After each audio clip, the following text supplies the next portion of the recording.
Good morning. Welcome into 104.5 The Zone. Hope everybody's having a great start to your day. We are so pleased to be here with you for the next 3 hours. Robert, Lucas, and myself. I think I saw everybody back there. Hope you are ready to get into a discussion about the Titans quarterback situation. I think this is going to be an interesting thing to monitor over the course of the next couple weeks and months as we get into off-season mode. Difficult decisions to be made all over the roster, but in particular, the quarterback situation is the one that stands out. You can join the conversation at any point. 615-737-1045 is how you do so. So, before we do any of that, this reporting yesterday from, and I forget the reporter's name exactly, the guy from The Score who always DMs us, Lucas. What's his name? I'm blanking. Jordan Schultz. Jordan Schultz, forgive me. Jordan Schultz, who had the report about Deandre Hopkins yesterday, and I'm sure that was discussed a little bit this morning with Ramon, Kayla, and Will. But this coming from Jordan Schultz of The Score yesterday, talking about the Arizona Cardinals wide receiver. He is said to be up for trade offers through Arizona this year. All-pro wide receiver Deandre Hopkins this offseason. The plan is to trade him. D-Hop, he says, has 2 years and $34.36 million left on his contract and is likely to seek a new deal. Owner Michael Bidwell plans to express this to GM candidates, and then he's got a write-up courtesy of The Score. So the details in here at this point. They're shopping him. They're looking at a couple of different things on that roster. Arizona's obviously in flux at this stage. Cliff Kingsbury is somebody we talked about a great deal yesterday. Potential Titans offensive coordinator, if you want to call them candidates, whatever. They're not candidates yet, at least some of them, but just people that should be considered and likely will be considered as the team works through its next couple of weeks. The DeAndre Hopkins thing, I think people's first reaction to it, at least if you've been kind of going through the motions with the Titans the last couple of years, is, okay, this is Andre Johnson, this is Julio Jones, this is varying degrees of aged wide receiver at the closer to the end of the career than at the start. Still productive, but how quickly is that going to fall off? And then all of a sudden, they hit the wall and Julio's hamstrings can't hold up and Hopkins is coming off a 6-game PED suspension and all these different kind of things that have to be considered, especially with a big number and a team that's in not an ideal cap situation at this point.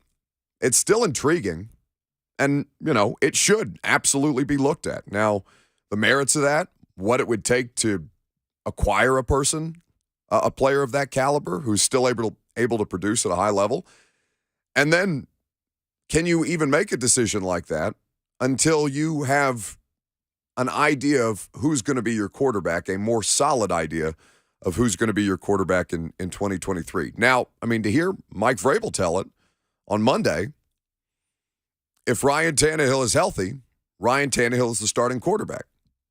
He's under contract for another year. And at this point, what we're going to get into throughout the course of the next 3 hours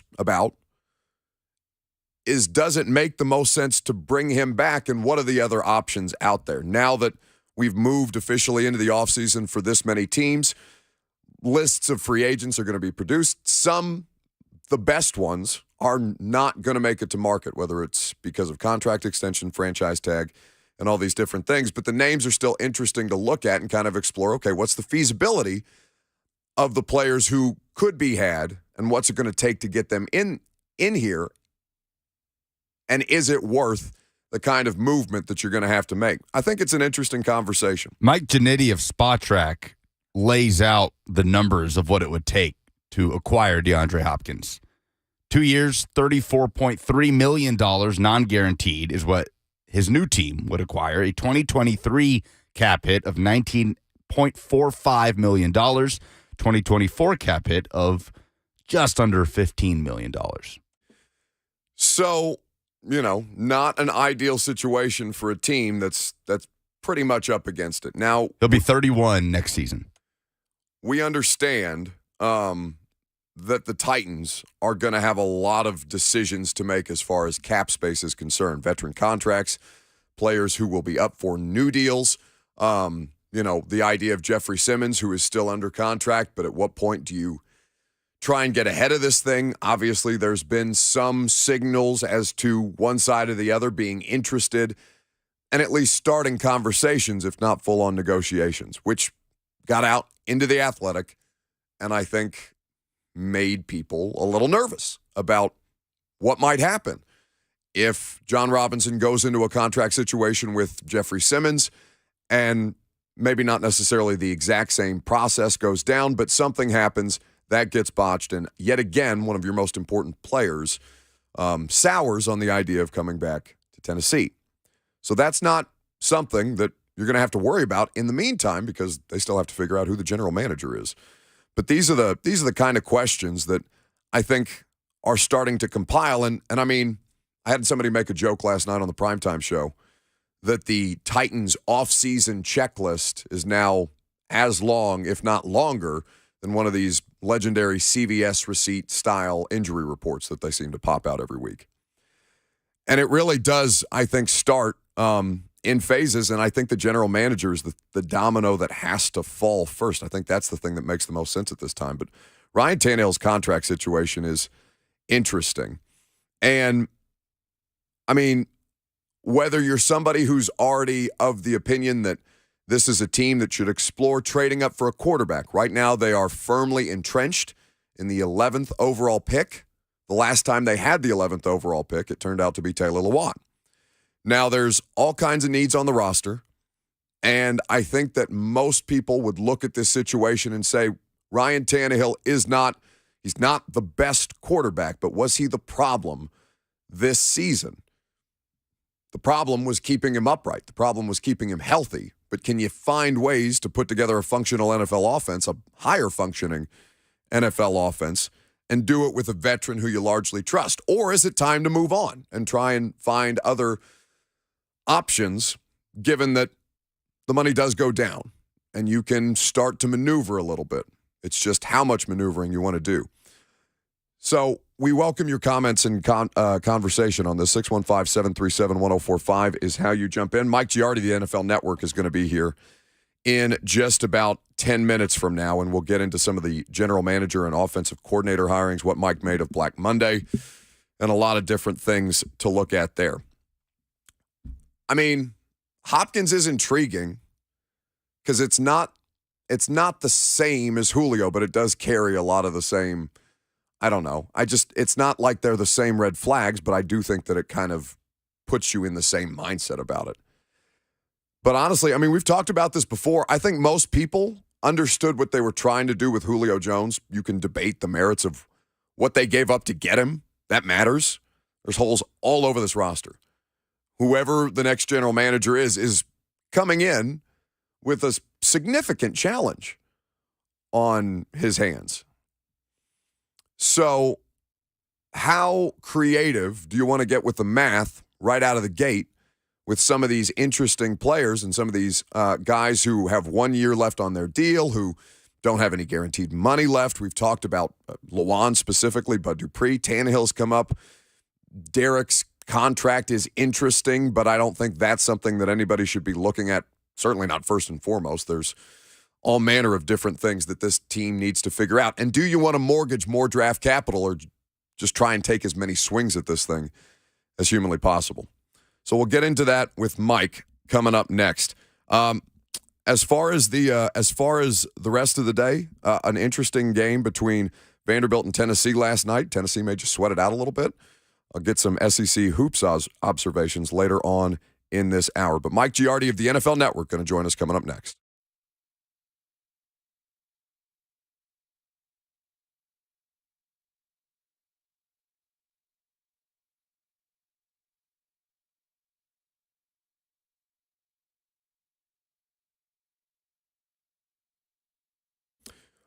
When it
So Jordan Schultz of The Score yesterday reporting that the Arizona Cardinals planning to try and trade all-pro wide receiver DeAndre Hopkins this offseason.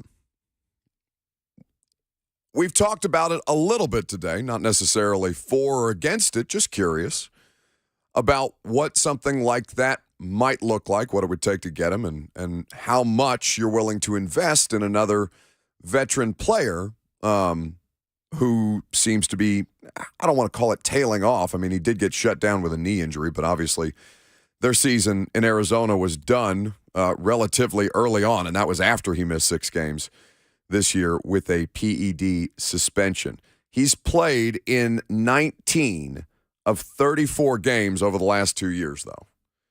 And that's the thing that kind of jumps out to you.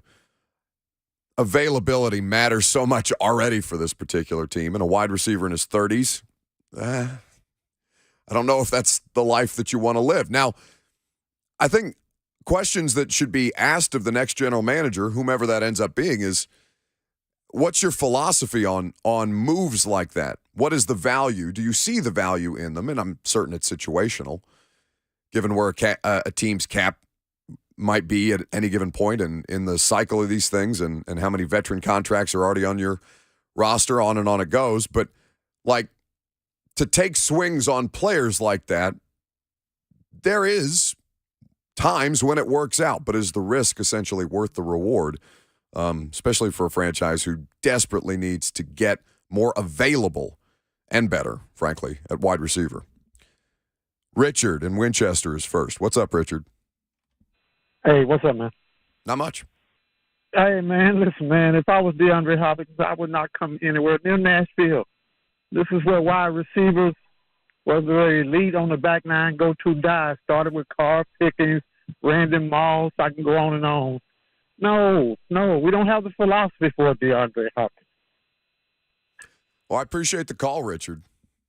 I mean, that is something that has to be taken into consideration. I've seen it reported that Hopkins has a no-trade clause, and that he would have say over where it is that his next landing spot would be. And so, do you want to be the next veteran wide receiver to come to the Tennessee Titans? Because obviously, if you're a guy like Robert Woods, that experience didn't go well. Julio Jones, different reasons, but didn't go well. The kind of dip that these guys take in production, and obviously the offense here is predicated around the ability to run the football. But that is also something that is going to be incumbent upon the next general manager to figure out is, okay, do we need to change, at least from a tendency standpoint, the way that we play and the way that we approach this thing as Derrick Henry's career continues? So there's going to be plenty of time to figure that out. But the Hopkins thing, that they're trying to move on from him is telling. I don't know that the next GM wants to be kind of the fall guy for, something like a Julio Jones experience, which Titans fans have already lived. We'll get into this later on in the show. And more specifically, like, where do you start with the quarterback? Mike Giannitti of Spot Track was on with Kayla, Ramon, and Will. And that's a clip we're going to play for you a little later, the idea of what it would take to kind of make this thing work and keep and not blow it up, essentially. Blow parts of it up, but not go wholesale. And that is, it's an interesting strategy that this team is going to, one of many strategies that this team is going to need to consider. I do appreciate, the lengthy list of names that are out there. Carl Pickens, Andre Johnson, Randy Moss, Eric Decker, Julio Jones. It's like a vet wide receiver graveyard when they come to Tennessee. Mike Giardi of the NFL Network is here with us on 104.5 The Zone. Hi, bud. So I'm looking at your Twitter, right? Mm-hmm. And you do, what's the dumbest thing in sports this week? And let's go right to the chase. You using that little writing feature on Instagram is the dumbest thing, not only in sports, but maybe the dumbest thing, period. All right. Stop doing it. Stop doing it. Stop. People like you are going to encourage them to do more stupid things like this. Instagram is for pictures. It's not for your little note section. What's happening? What are we doing? You have never sounded older in your life. If it bothers you, don't look at them. I can't help it. If you go to the thing, it's got your stupid face with these stupid words right at the top of the screen. I don't want that. All right. So we have to give context, Giardi, because this is FM radio, all right? 90% of the people have no idea what the hell you're talking about when you mention Instagram Notes app. For those of you who are on the internet, AIM, for a hot second, you could leave like away messages on your AOL Instant Messenger. Instagram now has a feature like that, and I think it's funny to leave little messages. I'm a different demographic than you, Mike. It's going to be okay. So you've called me old. Yes. You've insulted me a couple times now. But you I will tell you this this conversation off, with just your now off stupid air. picture and your stupid face. What do you mean? Lucas just told me you're boring I can't say the word he used, but you're boring the crap out of him. And, here you are. You've already lost control of the segment, so you're boring the crap out of people more. All right. Should they trade for DeAndre Hopkins after their wide receiver graveyard that I've just listed this morning? No. Yeah. No, they shouldn't. So we sit here and we talk about, you want that guy that demands, attention that teams have to game plan for. I still think that DeAndre is probably at that point in his career, but I thought Mike made a really good point, and I think it's something that you guys had to watch every single week. There's just not enough speed, and especially in that wide receiver room, and I think that should be a primary focus. And I'm talking about you don't even need to have the guy that catches – not that you don't want the guy that catches 80 or 90 passes, but I'm talking about someone who might catch 50 passes, but is someone that when he goes vertical that you're having to shade the safety in that direction. He's going to make a big play, or he's going to make a threat to make a big play every game, and I don't think that they have that currently. And that, I think, would also help someone like Traylon Burks, who, we saw moments. He has the potential to be a really good receiver in this league. So give him someone that helps create a little bit more space. So then when that ginormous human being is catching passes, and even Chig, allows them room to run, gets them in one-on-one situations across the middle of the field. And then good luck, if you're a safety trying to tackle either one of those guys, or good luck if somehow you're a linebacker and you're put in that position. I think that's a big part of what they need to do, is to find some spacing. And he can't be a scrub, this guy who stretches the field, but he doesn't have to be, somebody who's elite necessarily, especially someone who's elite who's now in their 30s. And Hopkins has never been like this explosive in terms of his speed, hasn't been that kind of player. Did you see the Dennis Daly video? Oh my God. I'm sorry. I didn't mean to laugh, Dennis. That was audible, yikes. That was rough. That was, if I'm Dennis, I'm trying to get to Twitter and see if we can eradicate that video and all the retweets and maybe just even get back to the all 22s and just get that play eliminated. So there is an account on the internet called D-Line Videos, and it is a breakdown of a speed to power move by Jags edge rusher Arden Key. And it's breaking down the way that he sees the chip release, the chip help for Dennis Daly on a play between the Titans and the Jaguars in this past game. Redirects, he writes, into the offensive line and runs him over. And when he writes runs him over, this is not just kind of, wins the one-on-one. This is straight runs over the top of him. And this is a man half Dennis Daly's size. Mike, when you talk about the issues for the Titans on the roster, I don't know how you don't start first and foremost with the way that they have been chasing an offensive line rebuild now for 3 years and still haven't been able to get it right. Yeah, it's a great point. Draft a kid from Georgia in the first round, draft Dylan in the second round. You're trying to find the right pieces there, and I think when people started to talk about, is Derek not the same guy? Part of the issue I think we look at is they're not that physical. When you talk about when they were at their best, it's Taylor, it was Roger. They were really powerful up front, and they were really solid up front. This is not that. and it hasn't been that now for 2 years. So, it's probably not the sexiest thing that Titan fans want to hear. I'd say we get this in the draft every year where you're like, please draft me a skill guy, draft me that wide receiver, draft me that shiny, they're drafting the quarterback. If I'm them, depending on who falls where, I'm thinking a fat guy on the offensive line. I'm thinking somebody who can be a cornerstone piece, and you're diving back into the fray again, but you got to get it right. And yeah, I think that's critical. It's funny. People don't want to talk about the offensive and defensive lines, but if you watch enough football, it comes back to that so many times. Like, you just didn't block for the guy, or you just couldn't stop the other team because they were pushing you around up front. You got to have those people. We know that they have them on defense, but they got to get them on offense if they want to be competitive and want to get back to the postseason. So, along with that, by the way, at Mike Giardi is where you can follow him for all of his insights and analysis on the NFL. Where are you going this weekend? Are you being sent somewhere? Hopefully, Buffalo. I am back to Buffalo, baby. Hey, honestly though, I don't like saying nice things to you because bleep you, but I thought that you and so many of your colleagues and a lot of our friends who were in Buffalo covering this Damar Hamlin thing and obviously the most recent game for the Bills over the Patriots. I thought you guys did a really, really great job handling that, and we were grateful to see we were grateful to have the information that y'all were providing. So thank you for doing that. Thank you.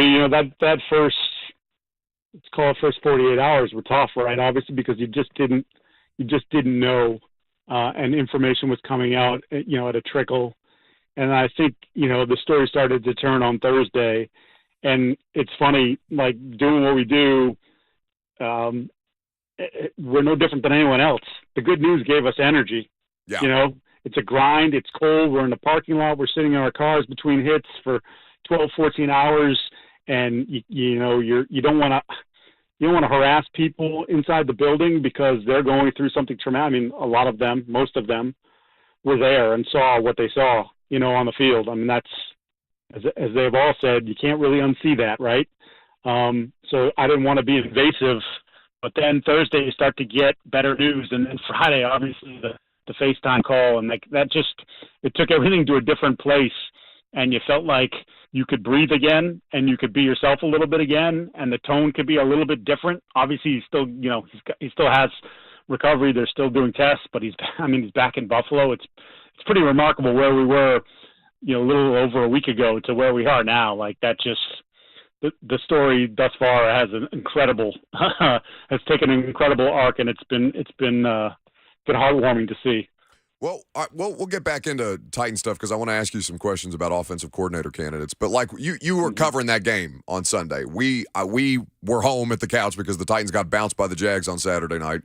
Flew back to Nashville and got the opportunity to watch that game on television. Can you kind of set the scene for what that environment was to be at and to cover? Because for all of us watching it on television or Red Zone or however, like it just seemed it came through the TV in ways that I don't think you can say very often. Yeah, so normally we're wrapped up around 12:30 for a 1 o'clock game, and normally I get right off the field. Get off the field. Get up, get my spot in the press box, so I'm ready for kickoff. And the energy in the stadium when they, outside the stadium was nuts, and it's nuts there always. But this was different. And then when they opened the gates, people got to their seats like incredibly early, which is not, as you well know, being in an NFL stadium. Tailgating usually takes priority until just prior to kickoff and sometimes into kickoff. Not the case. That place was banged out, and it was pretty full early. And the signs and the T-shirts and the hats and just this overwhelming feeling of like positivity. And then for them to come out of the tunnel and watching them come out of the tunnel and carrying the Damar flags, and it was just it was definitely different. Like I can't think of a situation. I guess I could go all the way back to the Patriots' first game after 9/11 when they played the Jets, and Joe Andruzzi, his brother, was a fireman and went to the towers that day and was fine, survived. One of the lucky ones. Comes running out with the flag, and that's a long time ago, and it's sort of obviously a different circumstance.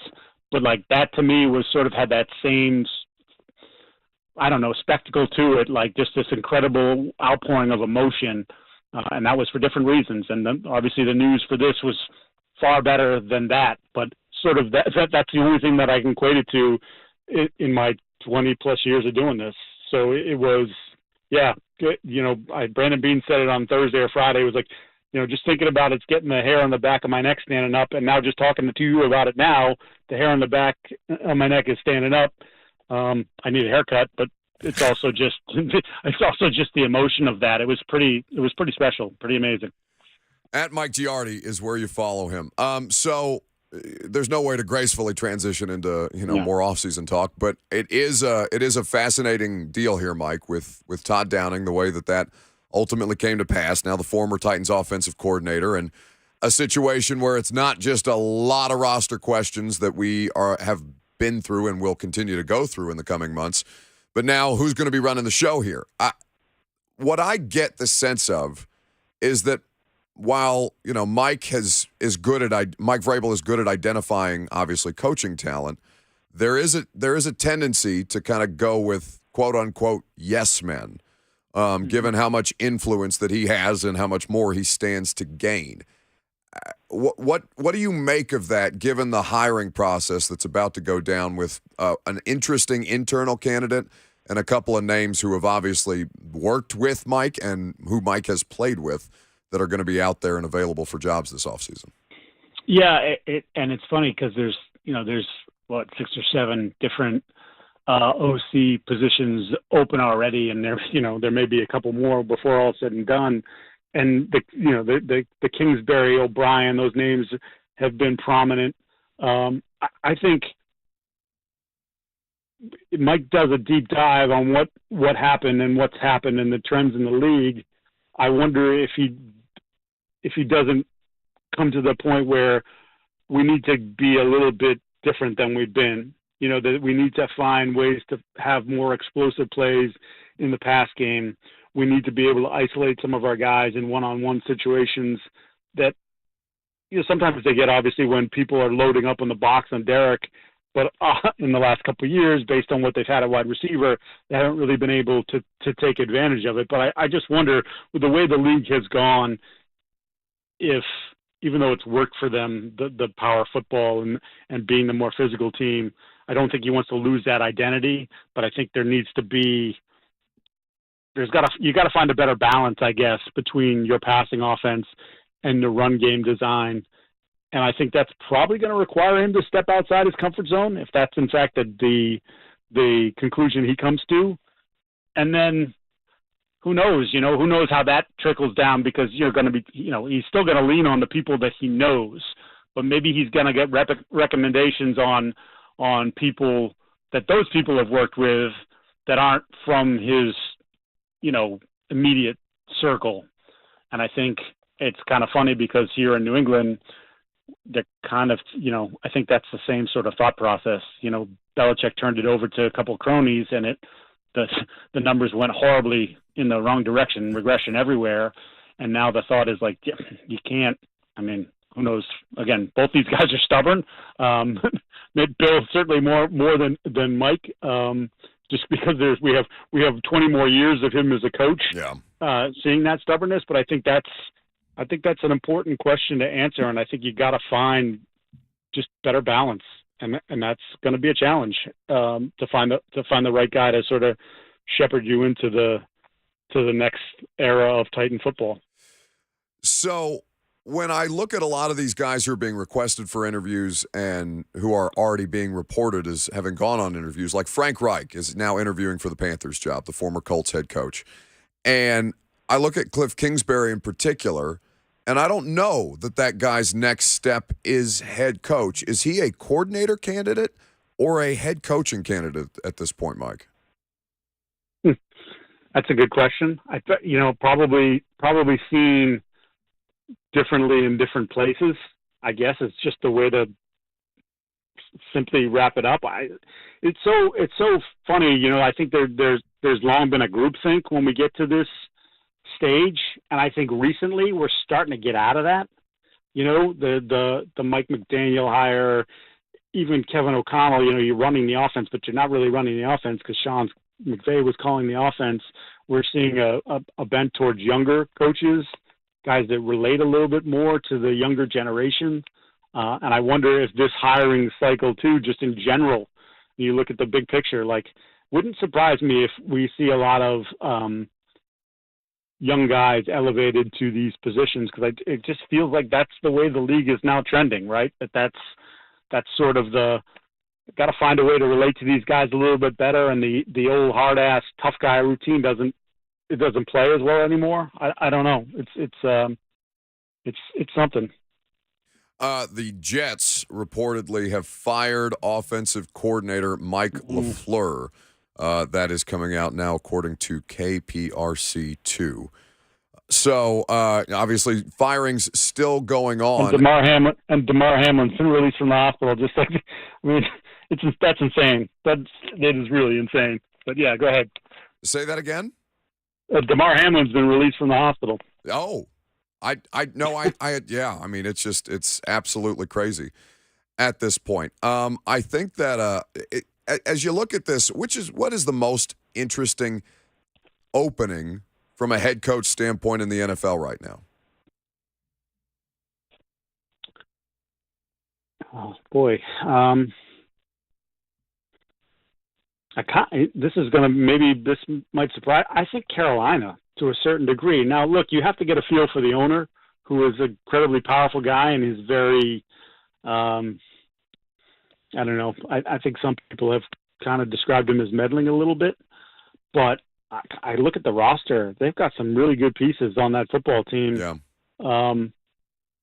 And yes, they need a quarterback, no question. But I look at Arizona and I see an old, battered team, and I see a quarterback that, I don't know. I feel like from the outside looking in that quarterback, I don't want to say tanked on his team, but there was very much a huge divide between Kingsbury and Murray, and you can't tell me that didn't have something to do with this team that went from 5 wins to 7 or 8 to 11 that completely tanked this year, that didn't have a major impact on what happened. And they turned over, $230 million or whatever the number was for him. And we know the story about putting the clause in about studying more and then having to take it out because it was embarrassing. But I still go back to the fact that both sides agreed that it needed to be in there in the first place.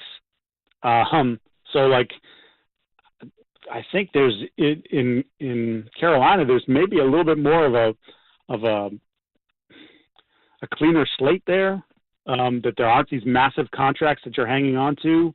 And then that division is a mess, right? I mean, you have the Bucks win the division this year with a losing record. I don't think any of us expect Brady's going to be back in Tampa next year, so there's a void there. I think that's a spot where you could come in and you could, if you find a competent quarterback in the short term while you try to develop a younger one, I think you can win there. I think you can be a playoff team there. Future Tennessee Titans quarterback Tom Brady, yeah? I can't wait. It's going to be... you're going to have fun. We'll all have fun. We're all having fun, bud. That's right. Mike Giardi of the NFL Network. Are you on TV today? No. Mercifully, you guys don't have to see my face. They're giving me a little bit of a recovery period here. Well, certainly I know you could use it. Great job in Buffalo, buddy, and we appreciate you jumping on. Appreciate you, man. Mike Giardi with us on 104.5 The Zone. So, a lot of good intel there from Mike on a variety of different situations and stuff that's going to be lingering around the Titans coordinator conversation this offseason. We've got other breaking NFL news that we'll get to coming up next and some SEC observations on a basketball game last night.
SEC observations. We got them.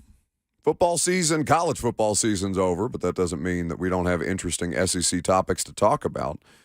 So Tennessee hosted Vandy last night. They won 77-68. But, the Commodores, they're 8-8. They're the definition of middling, and Tennessee is still the number one team in the SEC right now. They're 8-0 in conference and 14-2. Total, a top 5 team. They are not 8-0 in conference. 8-0 at home, I'm sorry. Yes. Have not played a conference. That's correct. Read that wrong. Regardless, they got outplayed, felt like, by Vanderbilt last night. In the first half, that's as good of a first half performance offensively that Tennessee's given up all year. Nobody has scored 37 in the first half against the Vols. So while watching that game, let me not interrupt your SEC observations. Do we have music? Is the proper theater, or does that go away with football season? Do we need a new one with a bunch of SEC head coaching names? Oh, yeah, that's right. Because we have. Well, that depends. Does Robert have the time? I had forgotten that it's all about SEC football in that moment. Yes, then we would need at some point in this college football offseason, we would need new imaging. True, but there is some football stuff.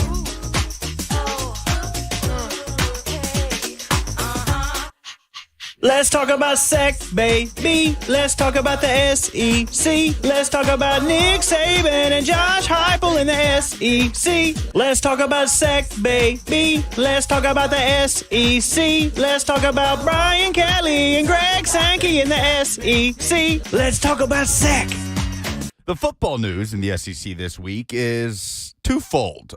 One of them happened over a week ago that we haven't talked about yet. The other one is Spencer Rattler announces he's coming back to South Carolina in 2023. It's going to be interesting to see what kind of step they can take under Shane Beamer next season. The other is Bobby Petrino to Texas A&M, which we haven't talked about that. is a solid 7-8 day old story that we have not brought up. Once Jimbo Fisher gets his guy, Bobby Petrino had taken the job at UNLV to go work for Barry Odom to be the play caller there. And before working one game at UNLV, just weeks after taking that job, Jimbo Fisher scoops him up. So Bobby Petrino back in the SEC. Okay. So when we knew that this was almost like a mini version of the Titans conversation, right? Is Jimbo going to be forced to get an offensive coordinator was half of the discussion around Texas A&M throughout the course of the year. And it felt like the way that their season ended, he might feel a tad emboldened to not make this move, but to hire Bobby Petrino.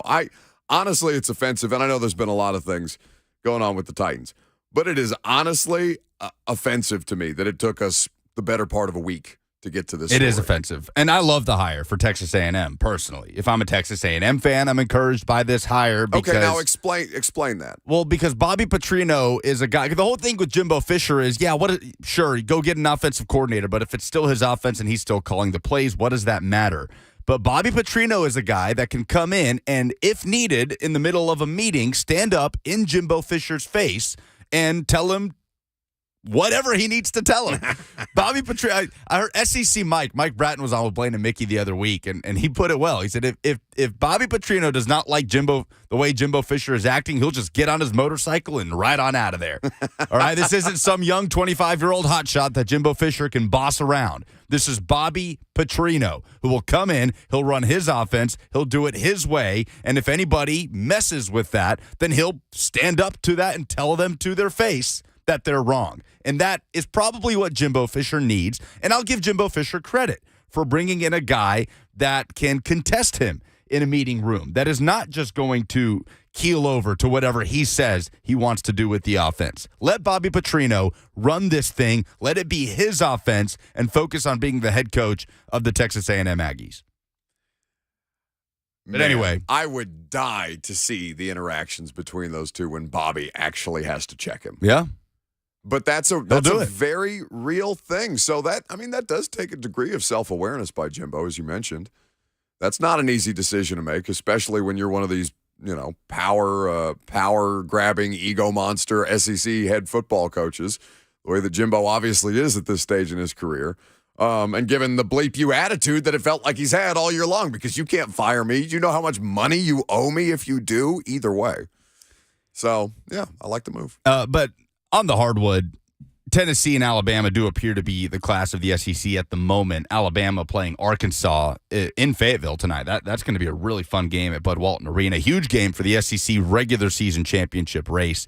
And Tennessee has a really favorable schedule as it plays out over these next couple of weeks before they host Alabama in February. Cupcake coming up on Saturday, 11 a.m. tip-off at home against Kentucky. Don't really need to worry about that game. And Tennessee will, which we will get to move forward towards. You. I'm looking forward to the Big 12 SEC Challenge with Texas coming to Knoxville. They'll have some good games in February. But if Tennessee can handle its business over the next couple of weeks, they'll be in a really good spot to push for the SEC regular season title down the stretch in February. But yeah, South Carolina, a team that Tennessee beat 85-42 on the road. Say it slowly. On Saturday, less than a week ago, walked into Rupp Arena and took a lead at the start and didn't let it go until the end. Final score, 71-68. Kentucky comes back. They make it a one-possession game late, but the boos rained down in Rupp Arena when that game went final. And the worst team in the SEC walked into Kentucky's house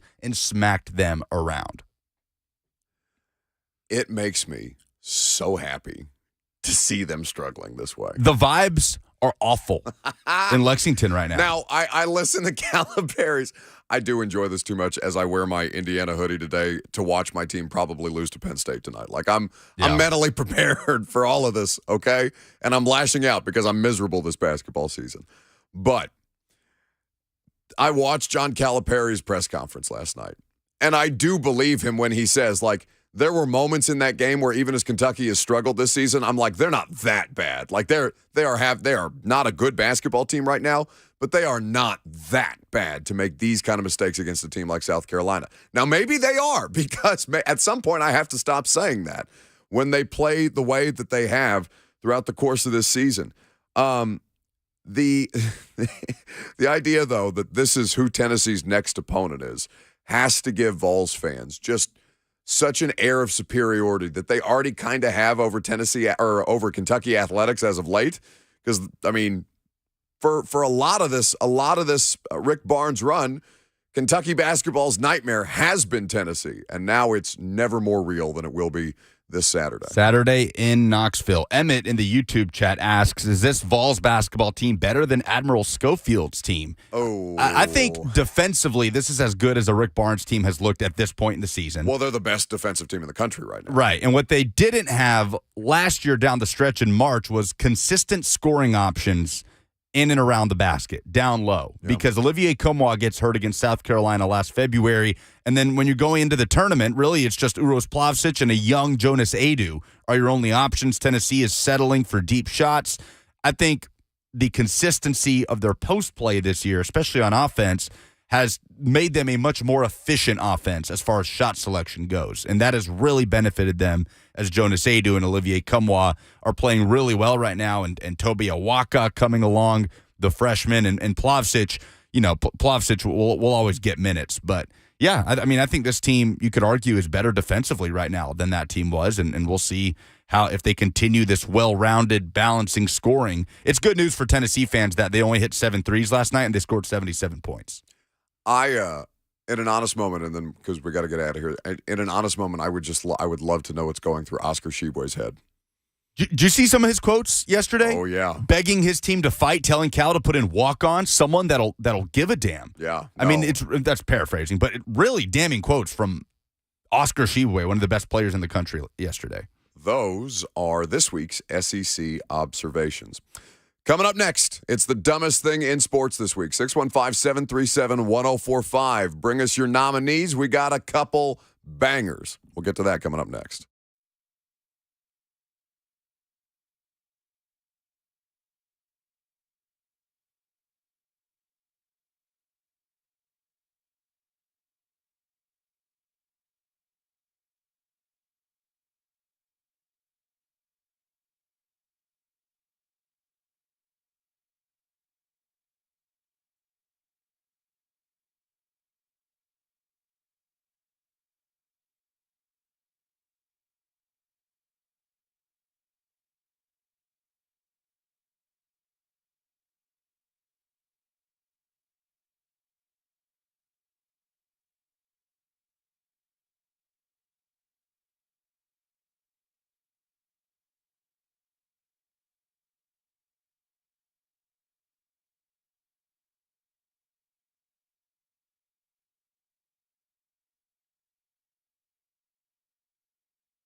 It is 11:02. Good morning from the Superbook.com sports desk. I'm Lucas Panzica. Number 5, Tennessee trailed at the half, but pulled away in the second for a 77-68 win over Vanderbilt. Julian Phillips and Santiago Vescovi, each with 15 points and 6 rebounds, as the Vols win their 5th consecutive game. Their 11th straight in the series over Vanderbilt. Vandy falls to 1-2 in SEC play. The Belmont Bruins improved to 12-6 with a 74-59 win over Valpo. It is the 3rd straight win for the Bruins. Great news from Buffalo Bills safety Damar Hamlin, who is finally going home. The Bills releasing a statement today that Hamlin has been discharged from Buffalo General Medical Center. He was admitted on Monday after leaving Cincinnati, went through a comprehensive medical evaluation. They are confident that Damar can be safely discharged to continue his rehabilitation at home and with the Bills. For all your foundation repair and waterproofing needs, visit USSTN.com. Breaking news at once on your home for the Titans and Vols. This is 104.5 The Zone.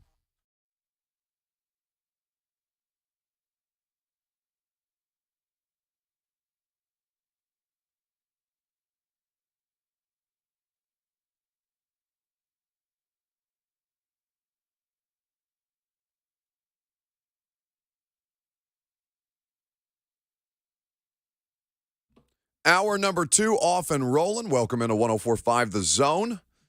Welcome back. You've been hanging out with us so far. We're happy to have you. 615-737-1045 is the number. Great news in the NFL.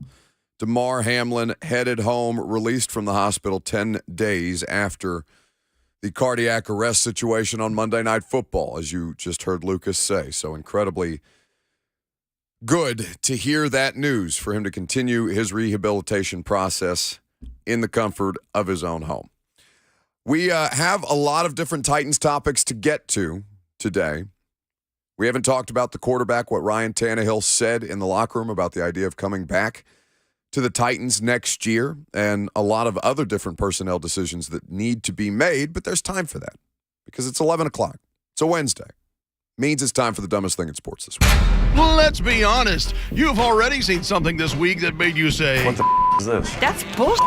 What the hell? Give me some more now. something so mind-numbingly idiotic that you just want to get it off your chest. Dumber than a second coat of paint. Some idiot. You are really dumb. For real. It's the dumbest thing in sports this week on the Buck Reising Show.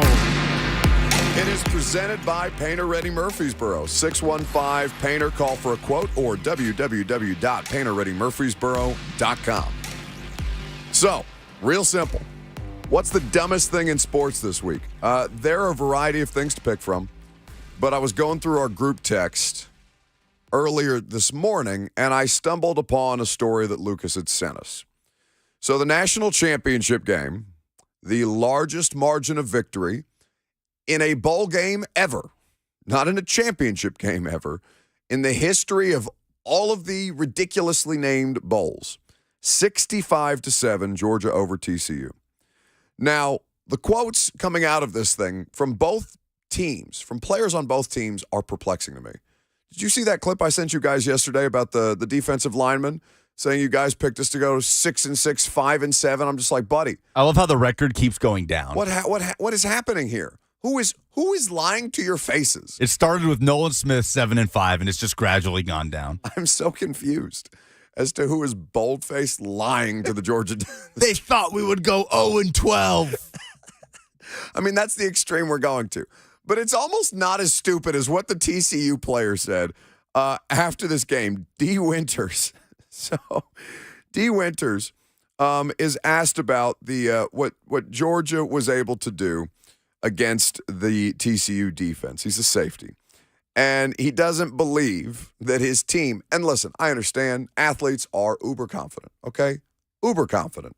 So you're not ever going to believe that you're overmatched necessarily. You're going to take more responsibility, I guess, and putting the failures on your own lack of execution. But looking at this, quote, defensive-wise, they didn't really do anything special. We just kind of beat ourselves up, kind of just executed on our misalignments and kept scoring on those. We just kept beating ourselves up, just overthinking, trying to run too fast to the ball and things of that nature. he is not acknowledging the fact that his team got 65 points put on them. And the best excuse that he's offering is, they took advantage of our misalignments, as the TCU defensive coordinator is screaming at them on the sidelines while not doing anything different defensively. So what was the quote? That they didn't do anything special? That they didn't do anything special. Yeah, well, he's right about that. They just beat the hell out of them. They're just that much better. They're bigger, they're stronger, they're faster, and they're better. And they take advantage of mistakes better than TCU does. So, yes, I actually kind of agree with him. Georgia didn't do anything special. Georgia did not win because of their game plan. They did not win because of anything other than the fact that they are so much better than TCU at every single position, and they just showed up. It is, but just showing up is so different. These guys it's the most disrespectful thing I've ever seen. And in fact, we were talking about this last night because you saw the Chiefs and the Raiders, the ring around the rosy play that they had that was playing with their food. That was a touchdown, but ultimately I was honestly a weak hold. I thought they could have let them get away with that. But maybe the refs felt like, okay, this is too much. We can't let them literally be acting like they're on the playground out here as they beat up on the Raiders. But Georgia's players being brought plates of wings from the field boxes at SoFi Stadium and being given plates of wings to eat because, the starters are done at the start of the fourth quarter. They're just chilling. So there's a difference between just showing up and utterly stealing any hope of competitiveness from your opponent the way that the Georgia team did against TCU. It's rare that I feel bad for professional or college athletes, but I felt bad for TCU. I felt bad for people who paid $1,500 a ticket to go watch that absolute slaughter. I felt bad for our friends who are around the TCU program under frogs. Now, I haven't heard a ribbit in 2 days. I'm worried. Yeah, I need to find a sad ribbit. A sad ribbit sound. I feel like ribbits are inherently sad.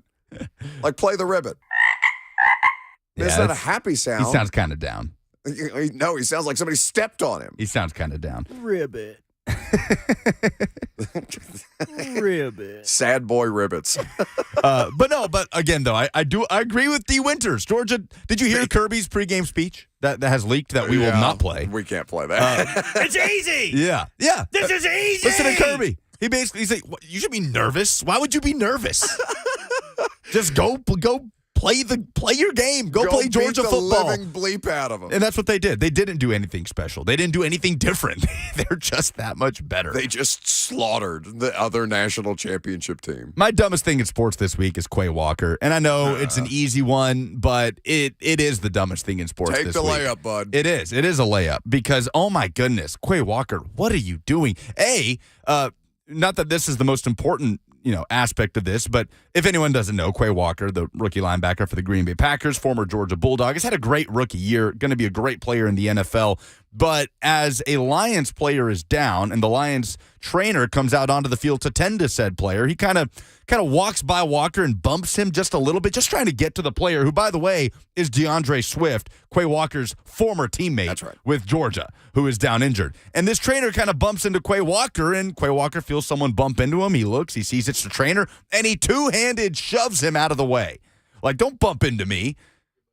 He gets ejected, and he's walking down the tunnel with the look on his face. I mean, have you seen this, the way he's walking down the tunnel? Like, I didn't do anything. He looks legitimately like a spoiled child. And he came out and he had a good apology on social media, and that's fine. But Quay Walker is 1,000% the dumbest thing in sports this week. A trainer is on the field trying to help one of your boys, one of your former teammates that you won a national, well, I guess, was DeAndre Swift on that national championship team last year? No, he's not a rookie. No. DeAndre Swift's been around for a couple of years. But still, your former teammate with the Georgia Bulldogs. And not only that, it's less than a week removed from what we just saw with DeMar Hamlin. That was the point that I was getting ready to make, is the optics of that are horrendous. Where a trainer literally saved a life on the football field. Come on, Quay Walker. That is the dumbest thing in sports this week. By a mile. 615-737-1045. What's the dumbest thing in sports this week? Jason in Nashville. Hey, thanks for taking my call, Buck. I love y'all show, man. Thank you for what you do. Hey, I just wanted to, man, hit on a couple things, man. One, I mean, I feel, and this may not be to what y'all standards of the dumbest thing in sports is, but the fact that somebody suggests that LaTaylor Wan should come back to the Titans after he's milked them for all this money and spent all these, years riding the bench, hey, I don't hate him for what he's done. Get your money, but go milk that off of somebody else and not the Titans. I don't even know why somebody would suggest that he should come back. My next thing is I don't even understand why they're even considering, saying that they can't do anything better than him. Like they're saying the position that he's in can't really be replaced. Who's saying that, Jason? Who's saying that? Well, I heard it on y'all's competitor station, 102.5, so I guess that's the reason why I should only listen to yours, the Zone. So that confirmed that I was wrong. I stepped out on my commitment to the Zone, so I confess is going on right here. So, but that's where it was my mistake. So I'll put the dumbest thing on me as well for even listening to the ignorant stuff. So thanks, Buck. That took a turn. Okay, you know what, Jason? We forgive you. Just come on home, baby. Come on home. I love that. We can get into more of the dumbest thing in sports this week. Coming up next, I know Roberts is champing or chomping at the bit, homing or honing. An age-old debate. Either way, we got more calls and Robert Walsh's dumbest thing in sports this week coming up next.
So anytime we miss something that should be on our radar for this particular segment, by the way, it's the dumbest thing in sports this week, 615-737-1045. It's how you tell us what yours is. You guys always find things that may not have necessarily crossed our digital desks, for lack of a better term, from the weekend in sports. This CPR celebration by the Steelers, two Steelers defenders, Alex Highsmith, the linebacker, is the one who is receiving the CPR after making a defensive play. Steelers would go on to beat the Browns, but still, like, to not know after the next week after the whole Damar Hamlin situation for your celebration to be CPR related, I understand why people would look at that and be like, okay, they obviously didn't know. But, like, shouldn't you kind of know? Shouldn't you kind of know at that point? Yeah, not ideal. I have one that's going to piss Lucas off in a big way. But first, we should probably hear from the Red Flash. What's going on?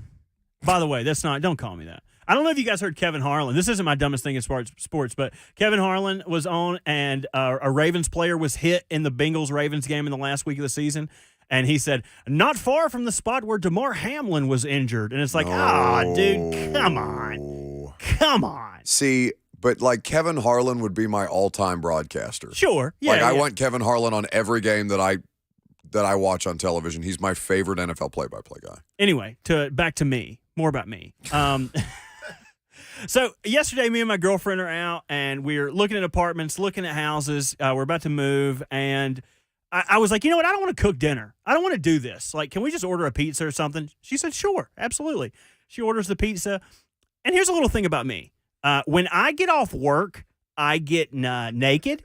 I just get naked. Like, not just naked, like butt naked. I look like an alien shot me with a ray gun, and just my clothes are on the ground. No, louder, Caleb Farley, please. As soon as I get through the door. Yeah, I rebuke that in the name of Jesus. Thank you. I need to rebuke that harder. The visual image that you've just put into, vehicles across the greater Southeast is, let the man finish. Jarring. So I'm naked, right, doing my own thing in my own house, which one is allowed to do. My girlfriend looks over to me and says, hey, I think the pizza's here. Can you go get it? Any other time that the pizza has been ordered and delivered to our house, they leave it in front of the door. Contactless delivery, right? That's the way it should be. I specifically ask for them to leave it on the porch. I don't want to talk to anybody who's delivering food. I don't want to talk to you. Anyway, she said, hey, I think the pizza's here. Can you go get it? And she has sight. She can see that I am butt naked.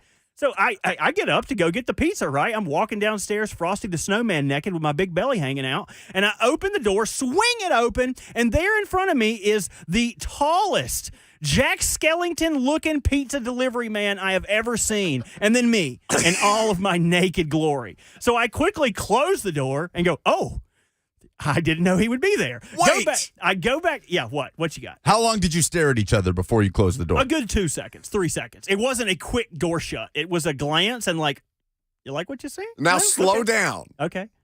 Why do you answer the door? Why do you even open the door? I didn't think he would be there. That's Buck. not the point. I did not think he would be there. You put yourself and others inherently at risk. Listen to me. When you open the door to the outside world and you are just and let me tell you, the literal red flash. When I was in college, I used to get drunk, as one did, and I would leave the party and everybody would be like, oh, he just Irish goodbye'd us. But no, I was outside getting naked to streak through the party. I was nude man. I was the naked ninja. That's what I did. I have been naked since the day I came to this earth, and that's the way I would like to leave as well. Do you have like an arrest record or something at this point? Never. No one's ever been offended. I think it's a funny thing. You see a big fella running like that. So anyway, I digress. I close the door. I go back upstairs, and I'm like chastising my girlfriend. Like, you knew I was naked. You knew, and you wanted me to go down there. We talk about this for a good 5 minutes. And I'm like, you know what? I'm just going to go get the pizza. I'm done with this. Thinking that the guy would put it on the ground and leave after he sees this mass of a man. No.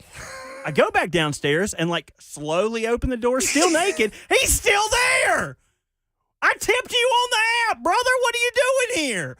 So I go, put a sweater on, put some sweats on, and I come out the door, and I'm like, my bad, dude. Like, I didn't think you'd be here. He does not say one word. He opens his little heater box, pulls the pizzas out, hands them to me, and says, have a good night.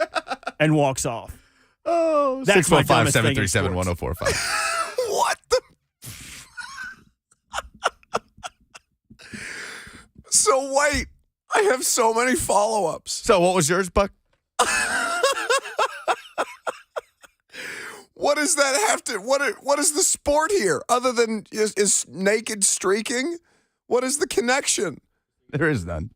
You just wanted to tell all of Nashville, Tennessee, and the greater Middle Tennessee area that you go home, get naked, and play naked peekaboo with the pizza guy? What the hell is that? What do you want, man? I'm in my own home. And I think that door, that's the threshold, right? I'm allowed to do whatever I want inside my own home. I didn't go out there and play like helicopter and sling it around or anything. I just opened the door to receive the pizza. Yeah, I rebuke that in the name of Jesus. Please, I rebuke this whole segment. You literally gave him too many tips. God, stop it. Like, Stop. what are you doing? What are you doing? He got one more tip than he expected. I'll see Send him myself. away. Send him Send away. me away. To the shadow. I'm crying. What? Really towing the line there. I'm so confused by what the hell just happened. And it's probably the best thing that we're going to do today. So what was yours? You had something. I can't even give out the number after that. What am I going to tell people? Call in. Dude, tell me your naked pizza guy interaction. Just see if Eric can redeem us here. Oh, my God. Eric, if anybody could, it's Eric, but I don't know how he's going to follow that. Hey, buddy. Well, that's 5 minutes of my life I'll never get back. So, anyway. But my dumbest thing in sports, guys, has got to go to Jadeveon Clowney. Guys, y'all probably heard about this. And, of course, one point in his career, he played for the Tennessee Titans. That's right. This guy apparently was criticizing the Browns. And one of the things also he said apparently was that Myles Garrett was getting preferential treatment. He was sent home, basically told not to come back. So he's done. It's another team he's burned his bridge behind. And this is a guy that I still believe is living off that play he made in the bowl game when he was in college, guys. This guy's basically stealing money. It's always a bad ending. And there is no way in the world, if I'm a team, I'd want this guy on my team. He's a cancer, and he's a buffoon. So he's my dumbest thing in sports. Guys, y'all take care, and we'll talk again soon. See, Eric is always there to redeem us and get us back on track. Did you see the statement that Clowney's agent put out about the whole situation? Did not. So basically that Jadeveon Clowney had felt that he had been done a disservice from being sent home from Browns practice. And this is something that I had heard when Clowney was here. Now, this was the COVID season, so I never saw Jadeveon Clowney in person. Like, I saw him on the field. I'd be at the games. Obviously, like, you can't be on the field. You can't go in the locker room during the COVID season. So, like, I never actually saw Jadeveon Clowney as a real human being in real life, even though he did spend a year on this team, only through Zoom. But what I had heard about practices is that, yeah, he kind of does his own thing. And, it, depending on the day, are they going to let him get away with it or not? So he's kind of had this his entire career. And for him to get sent home, downgraded to out before the last game of the regular season for the Browns, and for his biggest quibble to be, well, Myles Garrett's getting special treatment. What the hell is wrong with this guy? Every stop, he has had something like this. It's just a bizarre situation. So, I don't know how to gracefully. Well, I want to hear it because you said it was going to anger me. Oh, the better one that I've found. Well, in fact, executive producer. Is he executive? Has he taken your job, or is he still an associate producer? Who, Bert? No, V-Love. Oh, V-Love? I don't know. V-Love can have whatever title he wants. No, or whatever happens to Robert after all of those admissions on live FM radio. I don't think your position is in danger from Robert moving forward. Please, honestly, thank God that you keep your clothes on at work. Like, I just feel grateful that that's the place that we find ourselves. Given that I imagine you've seen Bruce Almighty. Oh yeah, when great he's movie. getting ready for is it his girlfriend at the time to come over, or the very attractive other news anchor? I can't remember which women. Yeah, which Jennifer woman, Aniston. Jennifer His Aniston. girlfriend in the movie. Jennifer Aniston is coming over. He's getting ready for Jennifer Aniston to come over. He's setting a scene. And he hits the full, like the hand motion. The hand motion swan dive, and all his clothes just come off to reveal nothing more than a pair of, tight briefs. What a great movie. That's what I imagine. It is a great movie. That is what I imagine Robert Walsh does as soon as he crosses the threshold into his home. I think we should change my name from the Red Flash to the Red Streak, if that was possible. That sounds graphic. That does sound terrible. I don't want. Why? How could you make that worse? The Red Flash makes me seem like I'm that guy from Florida State. He doesn't Shadows. No, that's Red Lightning. Remember Red Lightning? The ball boy for Florida He State? can't come back from the shadows once I send him there. Not in the same segment. All right, what you got? That defeats the purpose of the shadows. All right, Lance Zierlein, the dumbest thing in sports this week. V-Love just sent this to us. Everyone on Twitter has an opinion about... Now, Lance Zierlein is an NFL Network analyst. He's also a host for SiriusXM. And his draft analysis is somebody who I trust, by the way. I say this on the forefront. Until you tweet something. Like, everyone on Twitter has an opinion about Will Levis. But I seriously question how many people have actually watched him. It's not like Kentucky was on TV all the time. I'm not saying I have him rated highly, just not sure I believe everyone commenting has actually watched him. Lance, this dude sucked last year. Kentucky is regularly on. What do you mean it's not like they're on TV? They this isn't have a whole 1966. Like, SEC football's on TV now. SEC Network, CBS, the ESPN broadcasts. Like, Kentucky is on TV all the damn time, as are all the SEC teams. Will Levis was objectively bad this year, all right? They lost to teams that they shouldn't have lost to. They lost a lot of talent on the offensive side of the football from the year prior. Doesn't matter. The dude who you all keep telling me is a first-round pick is objectively bad his senior season or his last season in college football. So I appreciate what Lance is trying to do, I guess. But, like, what are you talking about, dude? Everybody had the opportunity to watch Kentucky. Everybody who has an opinion on this is not going to be the X's and O's analyst that Lance Zierlein is. But still, like, all of us can come to the conclusion that Will Levis was not good at college football last year. Donk in Clarksville is next. What's up? Didn't Robert just house set for you not too long ago? Oh, no. That's all I got, brother. No! Shout out to Donk for just dropping that in here. He's been house sitting for me all season. God knows what he's doing in there. Is he not back there now? Where is he? He's gone. Where in the building is he, and is he currently clothed? I don't know. He slipped out. Literally, he slipped out. How often do you think he's been naked in my house? You gave him the keys to your home. He has keys to my house. He's the only other person in my life who has. You don't even have keys to my house. No, I don't. What do I need keys to your house for? Well, because you were the previous cat sitter. I cat sat once. Oh, only the once. Only the one time, and they didn't want to go. They didn't go near me. I wanted to hang out with them. They did not want anything to do with me. Well, there's. I have to buy new furniture. Robert's nudist tendencies are about to cost me thousands of dollars at home. Good God. I have cameras. I don't want to check them now. The things that your cats might have seen.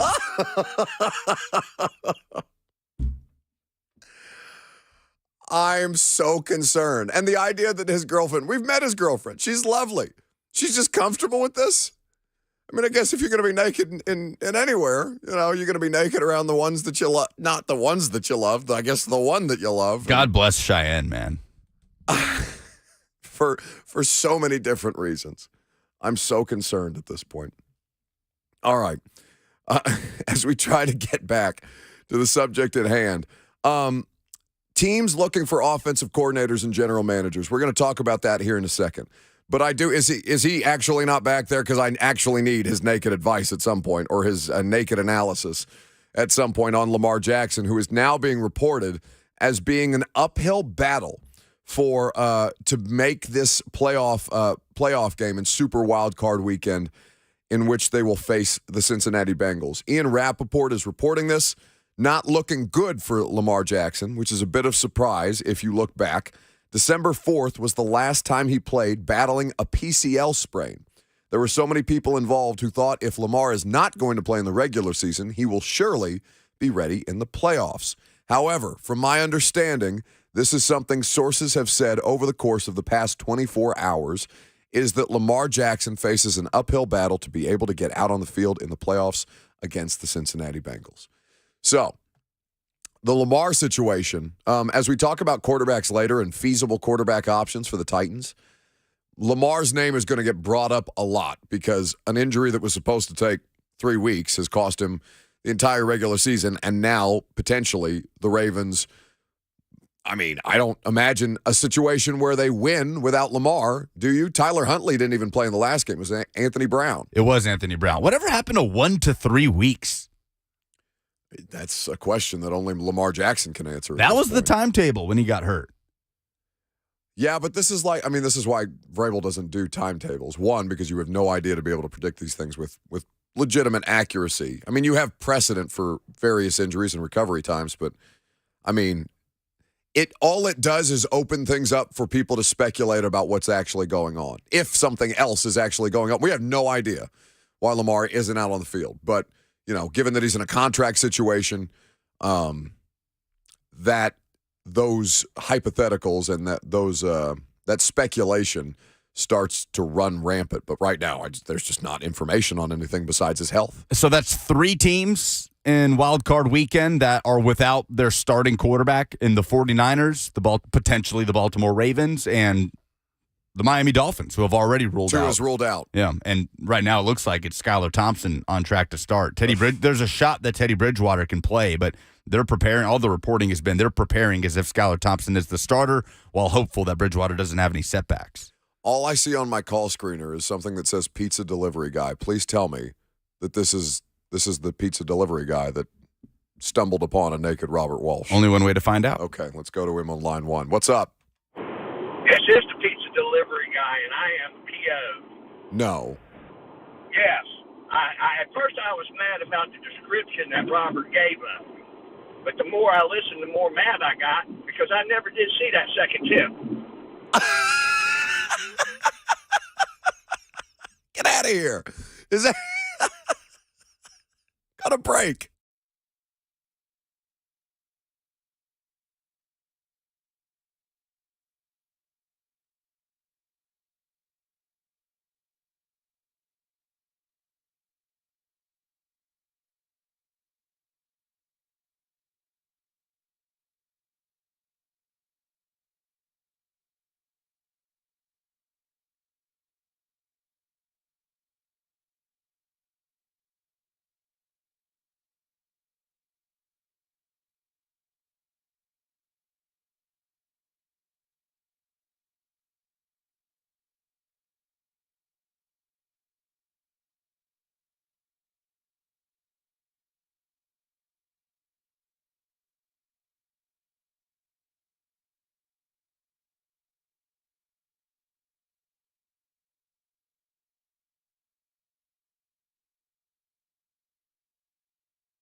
So, offensive coordinator openings around the NFL, there's a handful.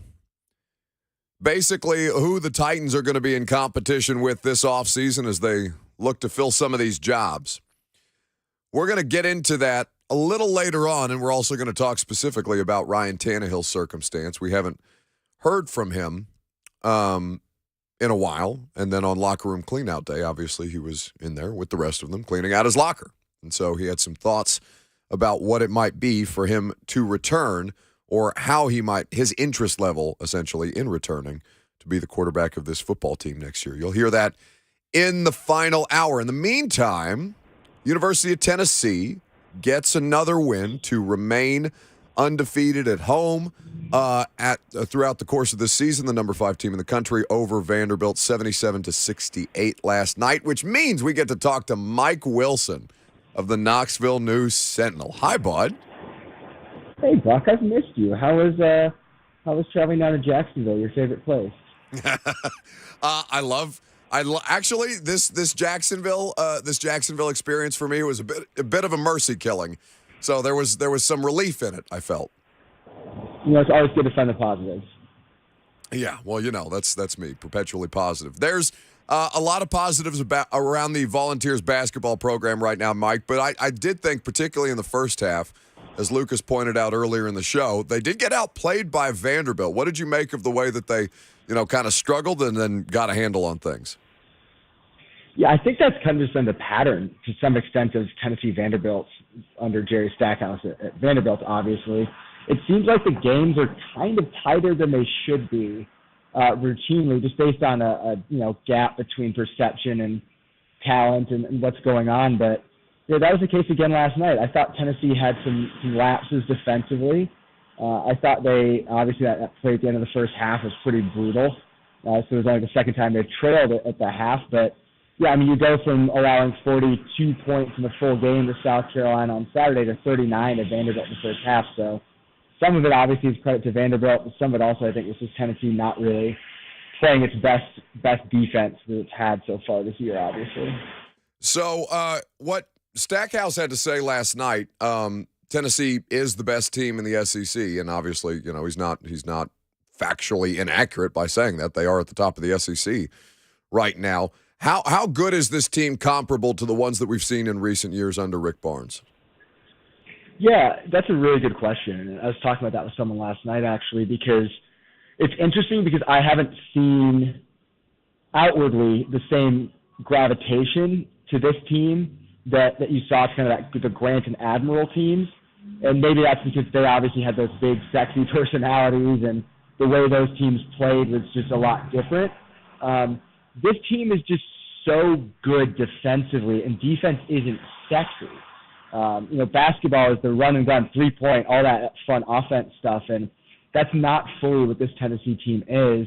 This Tennessee team's cool with dragging you down in the mud and playing that brand of basketball, and that's what they're good at. They're okay with that, but I think this team stacks right up there with the best teams that Rick Barnes has had. It certainly has potential to be the best when you talk about it by the end of the season. I think wins and losses-wise, it's going to be in that conversation just because the SEC is a little bit murky right now. It's kind of a Tennessee-Alabama two-horse race, it looks like. So it's a little bit muddy, whereas some of those Grant and Admiral teams had maybe more top-heavy SECs than what you're seeing right now. But, yeah, I mean, this team's got the potential to do a lot of really special things, I think. How critical was Santiago Vescovi's performance in the second half of that game?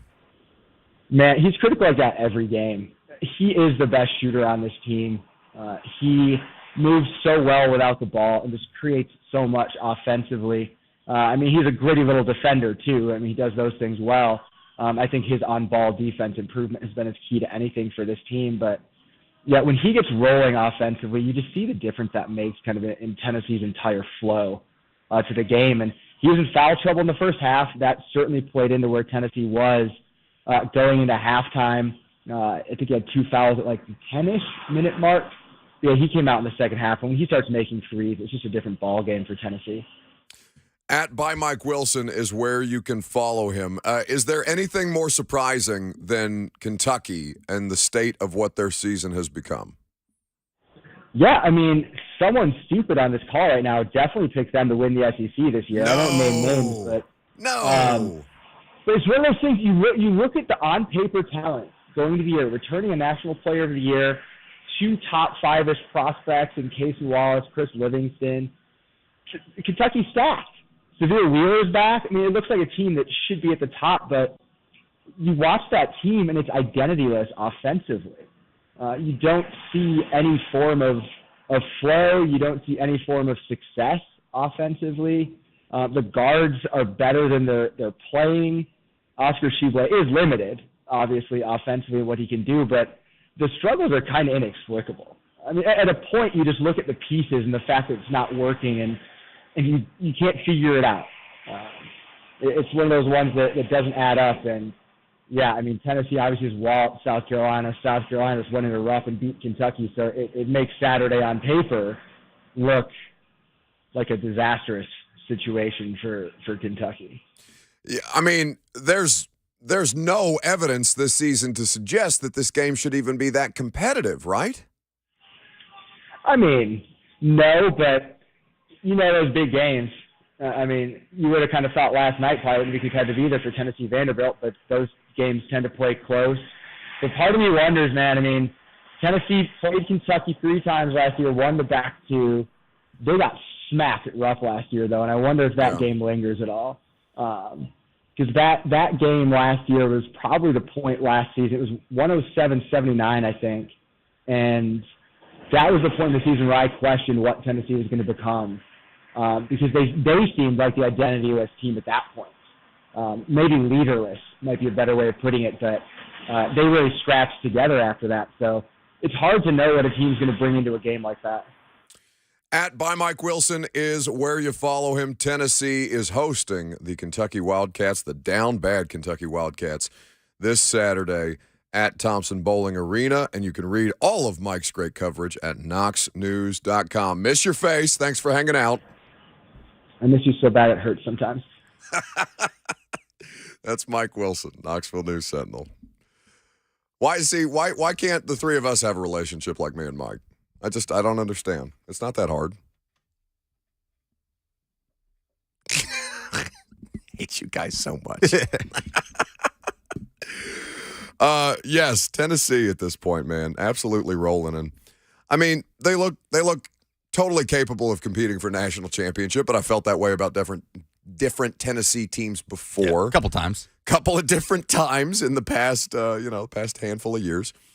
And, tournament-wise, God knows what their viability will be, and we're so far away from that point right now. It's odd, right? Because you feel like stylistically they should be a good tournament team.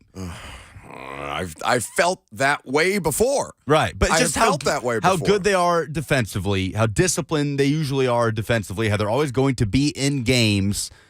I mean, usually the most experienced teams and best defensive teams make deep runs in the tournament, right? Yeah. Like, is that a fair characteristic? And those are boxes that have always been checked under Rick Barnes. I mean, this year especially, you've got most of the time throughout a game, you've got guys on the floor that were on this team last year. And there's not a lot of teams at the top of college basketball that can say that. So everything should be in place for a run, but it continuously just hasn't materialized under Rick Barnes. They don't play a currently ranked opponent right now until the end of the month when Texas. They host Texas, who's currently number 10. And doesn't have a head coach. That's right. Well, I shouldn't laugh about that situation. The reporting around that deal is awful. So don't, by any stretch of the imagination, mean to make light of that. Well, did you see that in Texas plays ranked TCU tonight, by the way? Did you see the fan that got kicked out of Rupp Arena last night for holding up a sign that said, "Please go to Texas"? To who? Cal? Yeah. It didn't say his name or anything. Just one sign that said, "Please go to Texas." They got kicked out. I mean, Kentucky fans, man. I'll take him. Send him my way. I would love. Oh, you want Cal at IU? Oh my God.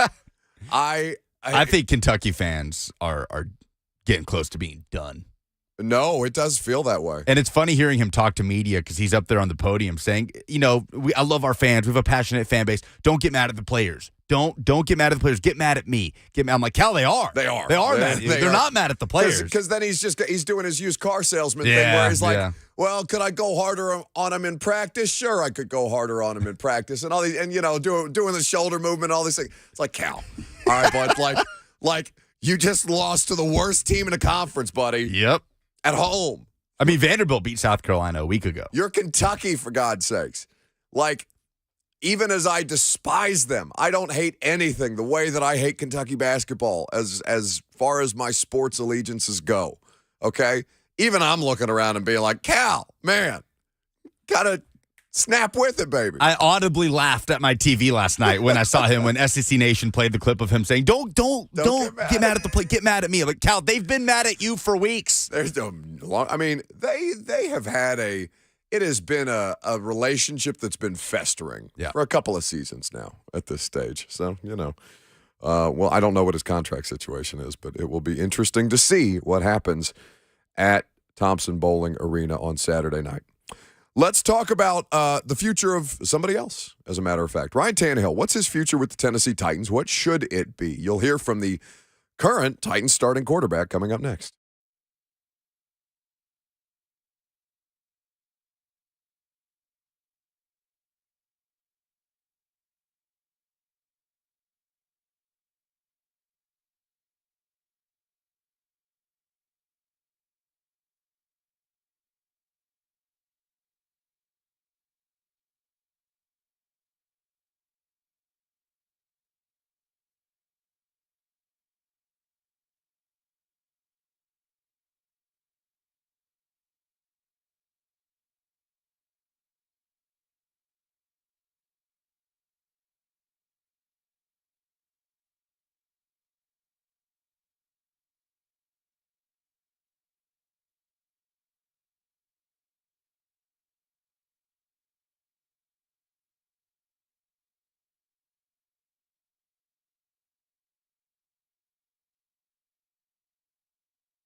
It is 12:02. Good afternoon from the Superbook.com Sports Desk. I'm Lucas Panzica. Approaching wild card weekend in the NFL, and multiple teams potentially will be without their starting quarterback in the AFC. Reportedly, Lamar Jackson faces an uphill battle to return this weekend for the Baltimore Ravens. And in Miami, Tua Tagovailoa has been ruled out by head coach Mike McDaniel, looking like Skylar Thompson, the undrafted rookie, will get the start again, and that is if Teddy Bridgewater suffers any setbacks this week. He is still a possibility to start for the Dolphins against the Bills. Speaking of the Bills, great news in Buffalo as Bills safety Damar Hamlin has been discharged from Buffalo General Medical Center. He left Cincinnati a few days ago to go to the hospital in Buffalo, and it looks like Damar Hamlin is headed home. Tonight, the Nashville Predators are at the Toronto Maple Leafs looking to win their 5th in a row. Puck drop at 6:30. For all your foundation repair and waterproofing needs, visit USSTN.com. Breaking news at once on your home for the Titans and Vols. This is 104.5 The Zone.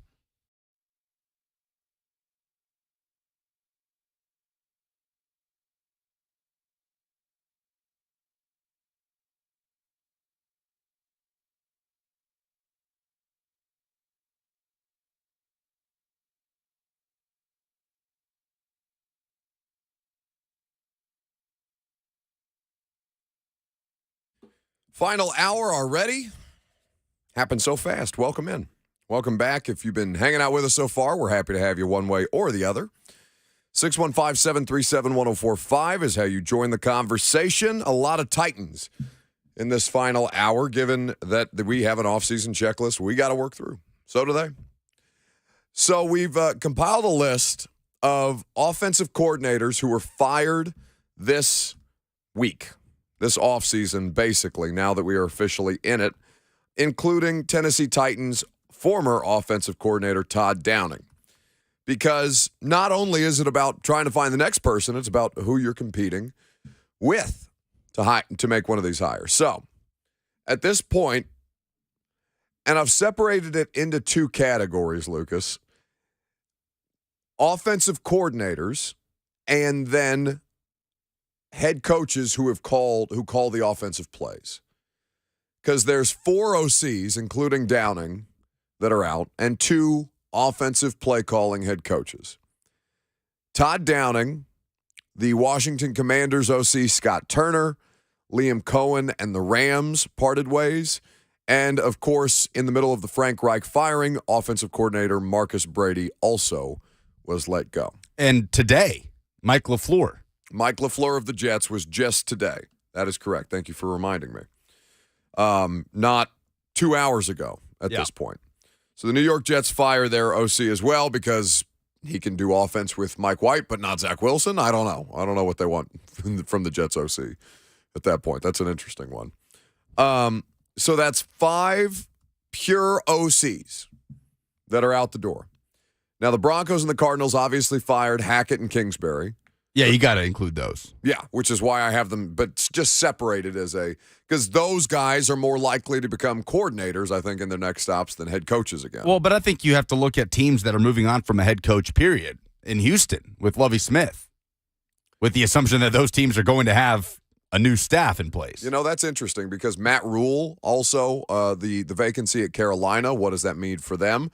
So I think that's a whole different category, right? Openings that could be interested in offensive head coaches. I think the Houston Texans certainly are one. The Carolina Panthers. Arizona,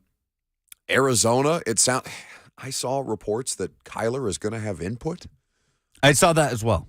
It is wild to go from having a film study clause to input on a head coaching hire a mere 6 months later. It seems not the best judgment. And it's not lost on me that Kingsbury's out and Keim has to step down and Kyler and his video games are still holding strong. How many do you think he's played since he tore his ACL? I mean, what else is he going to do? So those are the other openings at this point. Beyond that, it's like Dean Pease retiring from the Falcons and Cleveland firing their DC Joe Woods. So those are the openings right now that could potentially be hiring talented offensive coaches for either a coordinator position or a play calling head coach. And so, as you look at those listed franchises, Washington, the Rams, Colts, Jets, Broncos, Cardinals, Houston, and Carolina, where does Tennessee kind of fall in terms of attractiveness of those jobs?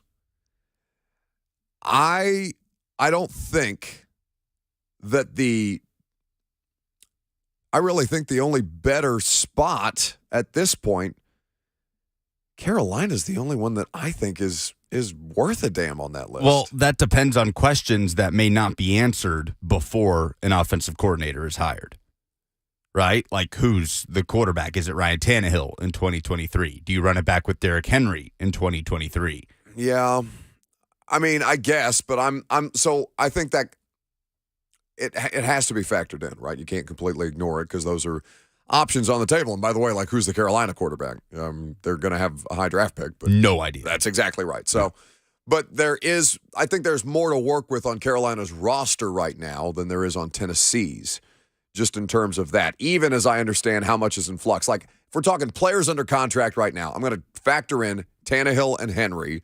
I'm going to factor in Nate. I mean, Nate is not technically under contract now that the season's over. He's a free agent. He's an unrestricted free agent at this time, or will be. So I think when you take the rosters into consideration, I do still think Carolina edges out Tennessee. I think Tennessee has infrastructure and has the ability to be a little less of a heavy lift than a lot of these, than basically every other job but Carolina. But Carolina obviously has a bigger question at quarterback. So you're saying, sorry, I'm confused. Are you saying Carolina is a better situation personnel-wise on offense than the Titans, or no? I'm saying generally personnel-wise. I'm not restricting it specifically to offense, although I do like their skill position players, and I thought their offensive line played well. Quarterback is huge. Like, they were getting good play out of Sam Darnold after they got rid of Matt Rule. And once they finally decided that Sam Darnold was going to be the quarterback. Now, I'm not saying that because they had a couple of good games with Sam Darnold means that Carolina should keep Sam Darnold or anything like that. Quarterback is obviously the biggest thing that looms over their head. But Houston, Denver, Arizona, New York, the Rams, the Colts, and Washington, those are not better situations. You could make the argument for the Jets, but like, defense year over year is one of the hardest things to kind of recreate. And that was the calling card. They have offensive skill position talent, but like, the defense for the Jets this year was Super Bowl caliber for the vast majority of the season. They had some dips at times, but like, for the most part, that was the best thing that they did. I can't look at the Colts and say that they're any kind of positional strength right now as a roster. The Rams are literally in tear it down and burn it mode, where McVay is considering television and allowing his staff to pursue other opportunities elsewhere, just openly. Go take a job because I don't know what I'm doing yet, which has to be a nice place to exist. But of all those different landing spots, I mean, you could make the argument for Tennessee or Carolina one way or the other, but I think those are the only two you're having a legit conversation about as far as like good jobs for people who are established, who don't necessarily need their first crack at things, like unproven commodities. There's nothing wrong with hiring young and upcoming as far as an OC is concerned, but I wonder, how Vrabel kind of feels about that situation, given that I think one of the biggest arguments that you could make against Todd Downing is that situationally, he got lost in the shuffle sometimes. And to put a younger or less experienced coordinator into that role, you'll find out through the interview process whether you can trust their X's and O's acumen and whether it fits what you want to do. But I don't necessarily know that an unproven commodity is the thing that makes the most sense for this team right now. It doesn't affect the Titans most likely, especially if they were to go out and get a Sean Payton. But I do feel like there's coaches that would look at Denver and say, I can work with that. That would look at what they did with Russell Wilson in 2022 and say, I could do something here with the skill positions they have, with the defense that they have that was really, really good in large stretches of the season, and the offense never gave them a chance to win.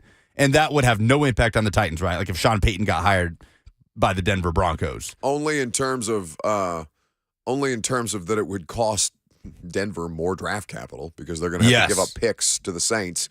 And reportedly, there's a first and change that New Orleans wants for the rights to Sean Payton, which is kind of like that was the whole thing that the Dolphins got fined for tampering because they were trying to figure out a way to finagle Sean McVay,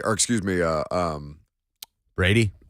Brady away from the Tampa Bay Buccaneers and Sean Payton away from the Saints to kind of create whatever the hell it was that the ownership was thinking at the time that ended up getting them suspended and him suspended until October and then them fined a considerable amount of money and draft picks.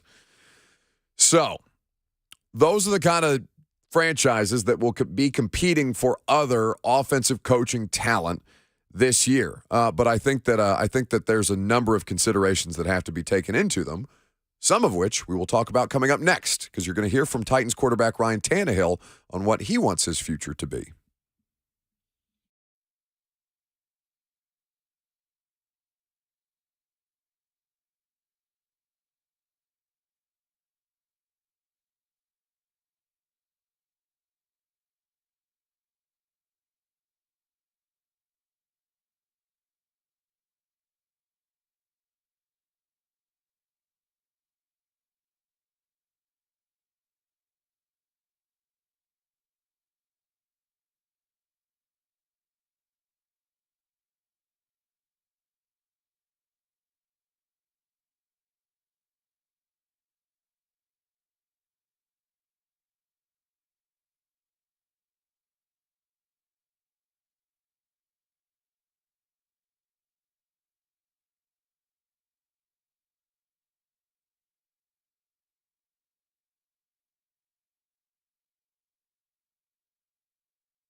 Welcome back.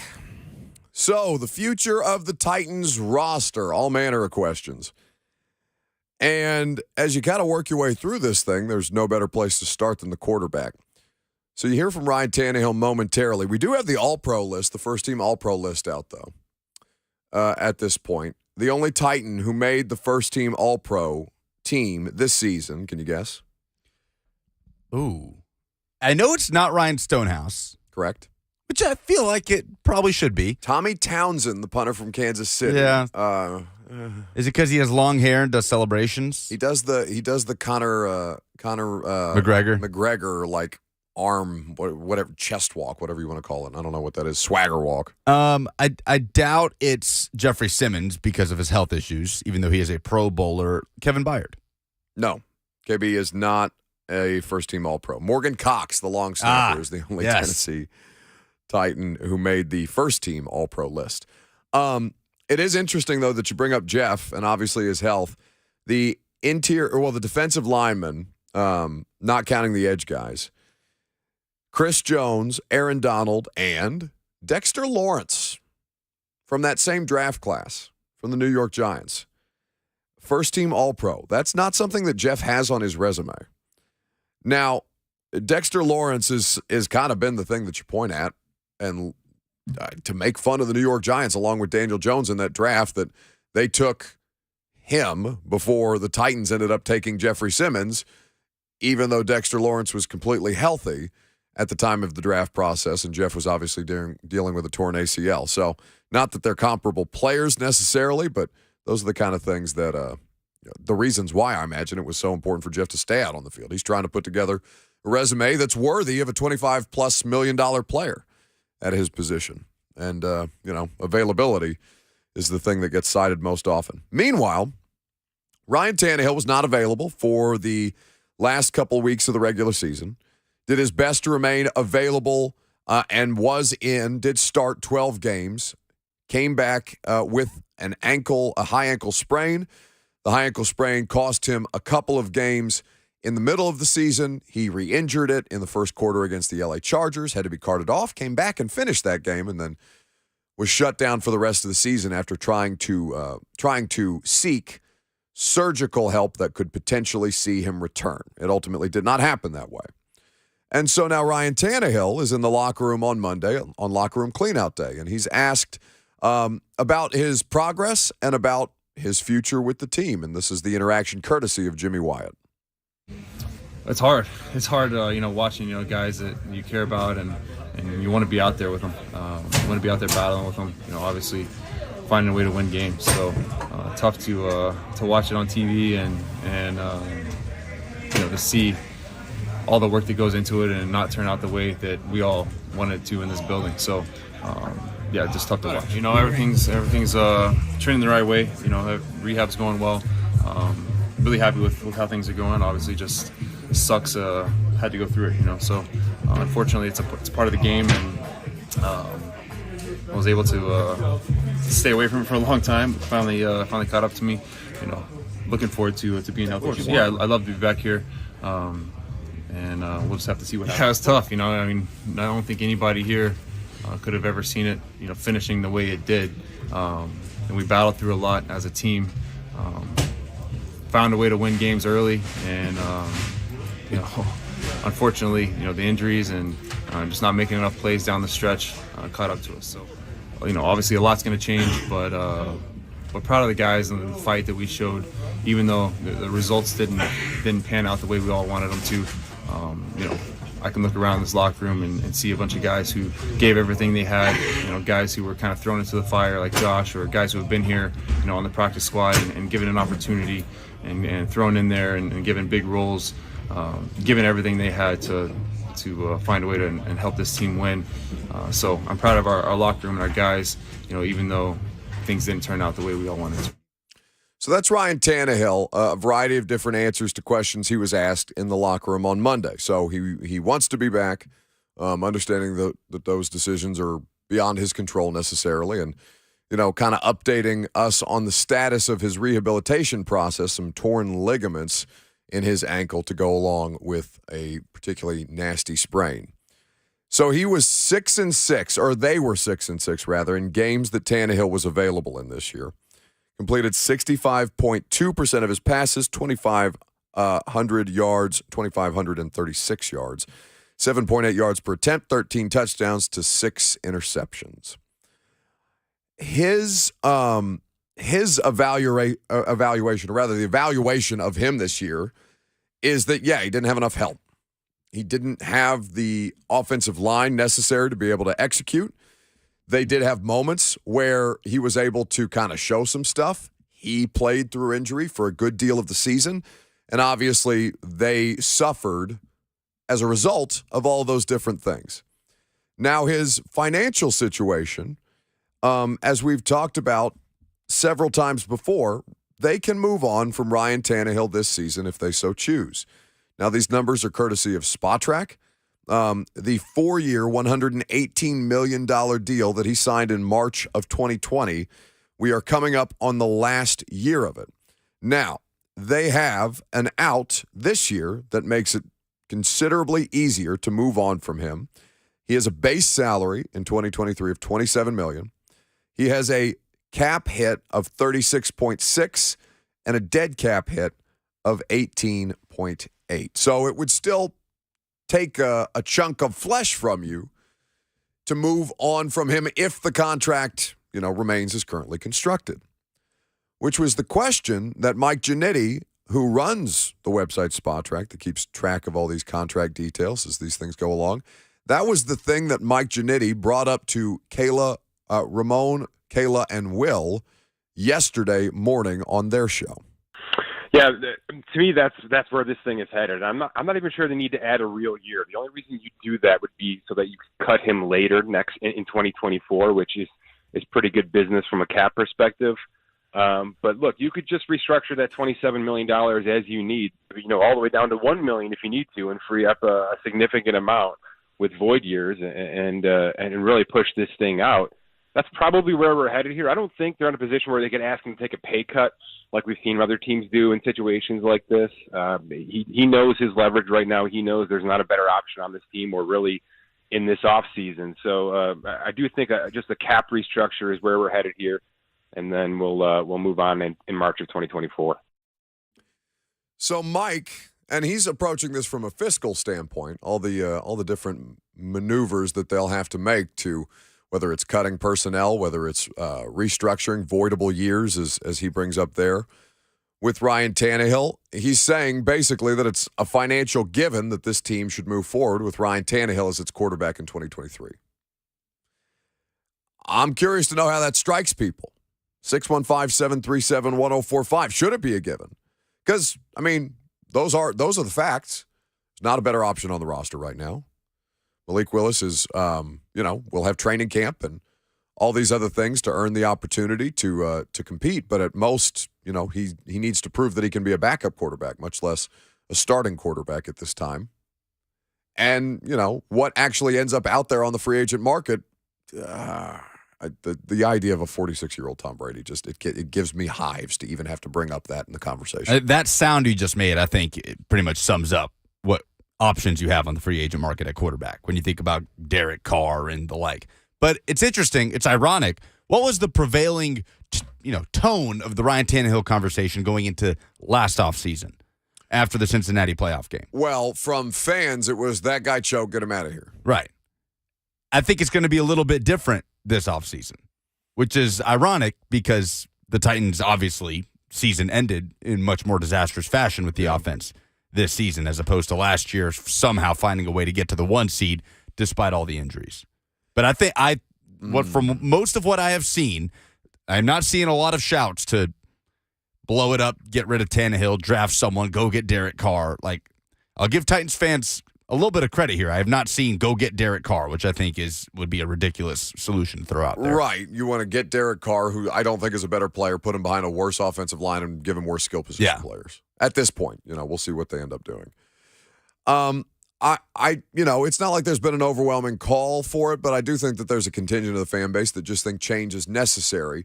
Now, that's not a good quarterback strategy, right? That's not feasible. In fact,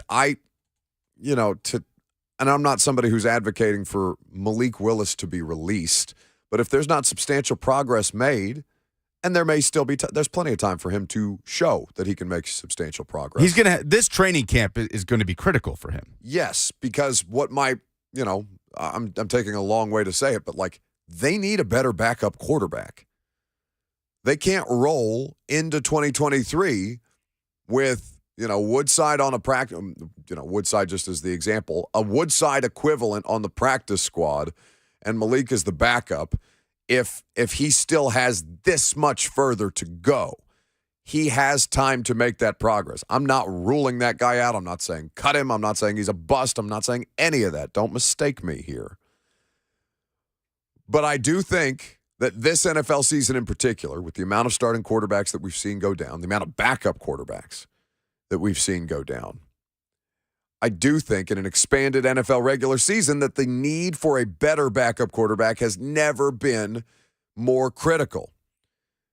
Dobbs is the latest example that we have. There's probably equivalent options to Josh Dobbs that can be had, but you saw what you got out of him at bare minimum and how that can at least give you a better opportunity to succeed. Tannehill, I do still think, gives them the best opportunity to succeed of realistic options. Not getting into the Tom Brady, trying to draw the connections between, not speculating wildly about Lamar Jackson's status as he negotiates a contract and looks likely to miss their first playoff game this coming weekend, their super wild card weekend game against the Bengals. I mean, the Aaron Rodgers stuff, there are jersey swaps and all these kind of things. Like, for what? What are you doing? Does that guy even want to play football anymore? I don't know. But again, to people's credit, have we taken a single phone call about Aaron Rodgers? No. I'm not trying to take credit away from people, but I do think that there's a degree of either like, okay, I guess. There are some people, I think, who would rather roll with a worse option and continue to try and play for better picks at this stage, which I think is nonsensical and not something that the coaching staff is going to sign up for.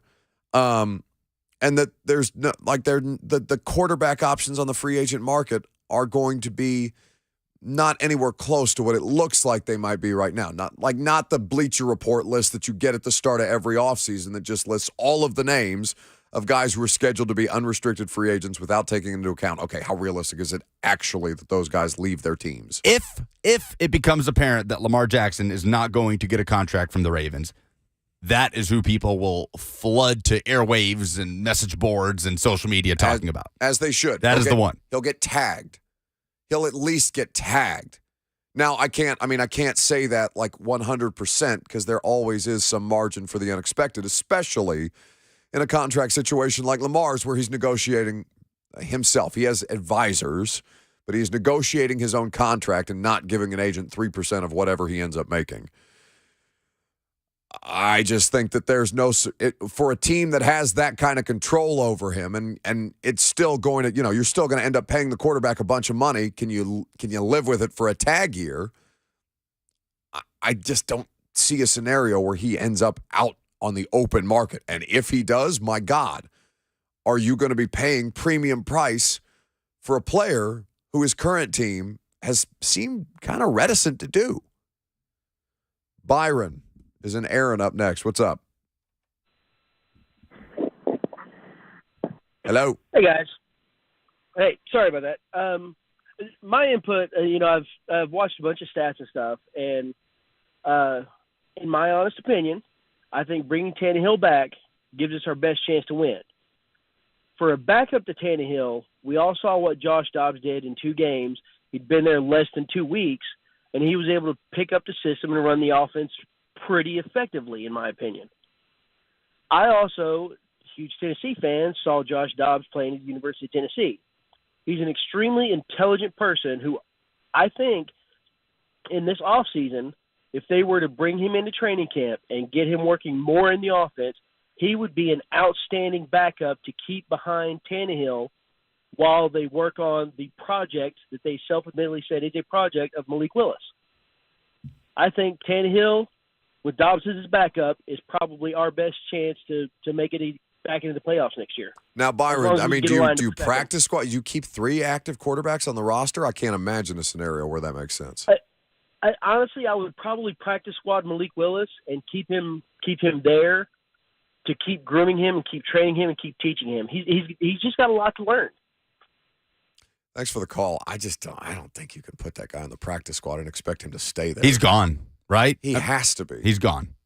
Every NFL team that looked at him in the draft process and liked his traits and just maybe didn't want to spend a first or second round pick on him would look at him. I mean, the amount of NFL head coaches and GMs that would say, okay, we can do something with this. I think he'd be gone in a heartbeat, personally.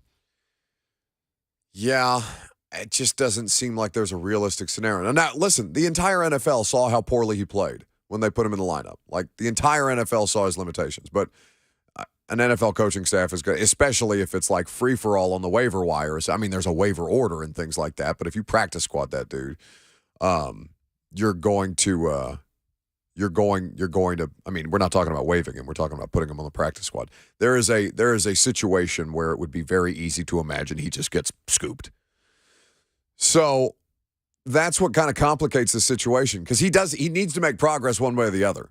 I mean, he has to make progress if he's going to maintain a spot here. He has to find ways to become even a replacement level quarterback at this stage where you can get those things from Brock Purdy and Cooper Rush and whomever else. Like, he needs to be able to operate an NFL offense in ways that he just physically is not able to right now, which complicates this thing a lot. And as we noted earlier, gives Ryan Tannehill all the leverage. Because the free agency, let's just briefly look at this. Guys who are scheduled to be unrestricted free agents this coming year. The list is not going to be something that I think is particularly appealing to you. Now, Carr has not yet been released at this time. So, like, he is somebody who is going to be considered into this stuff, and obviously Tom Brady, whenever their season ends up coming to a close. Baker Mayfield, can I interest you in that? No, thank you.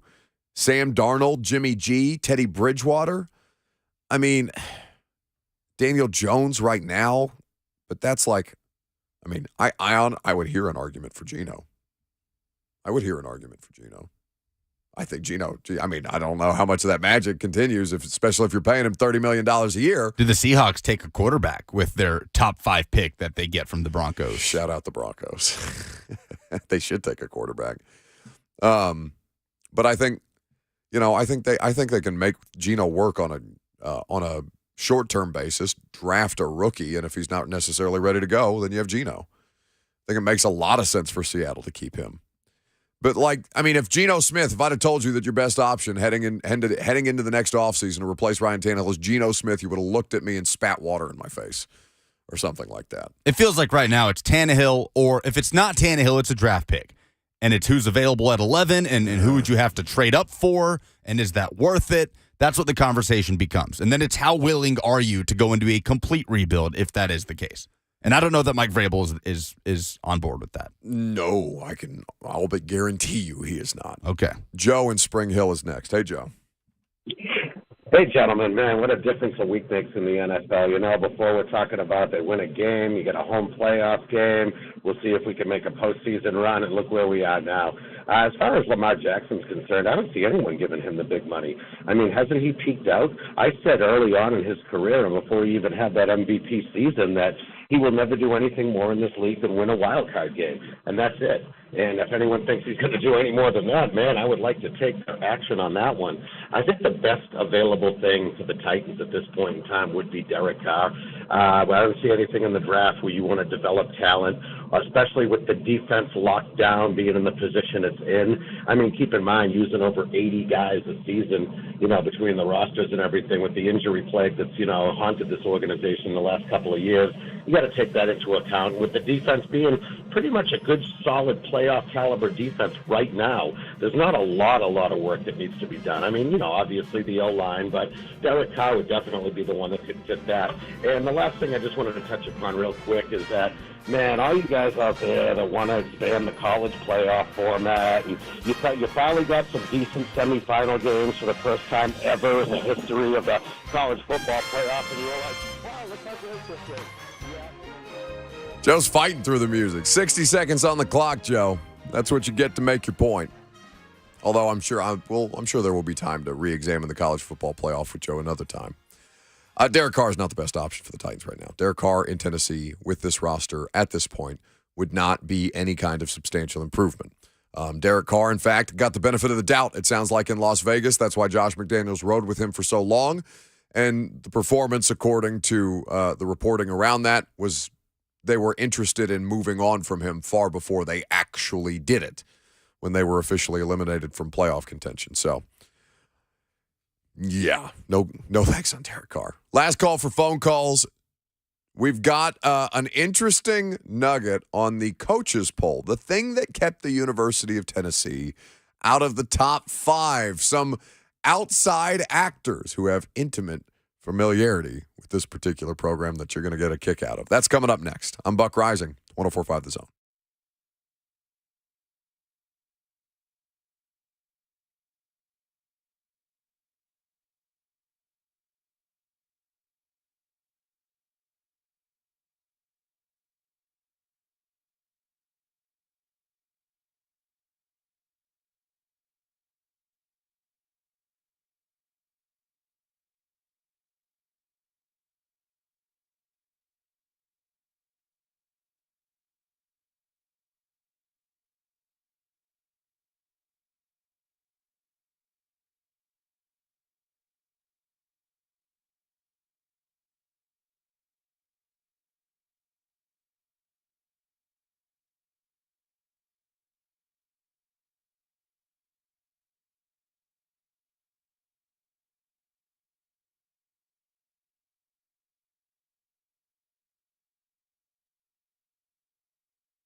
Let's wrap it up here on our portion of things for a Wednesday. A lot of fun.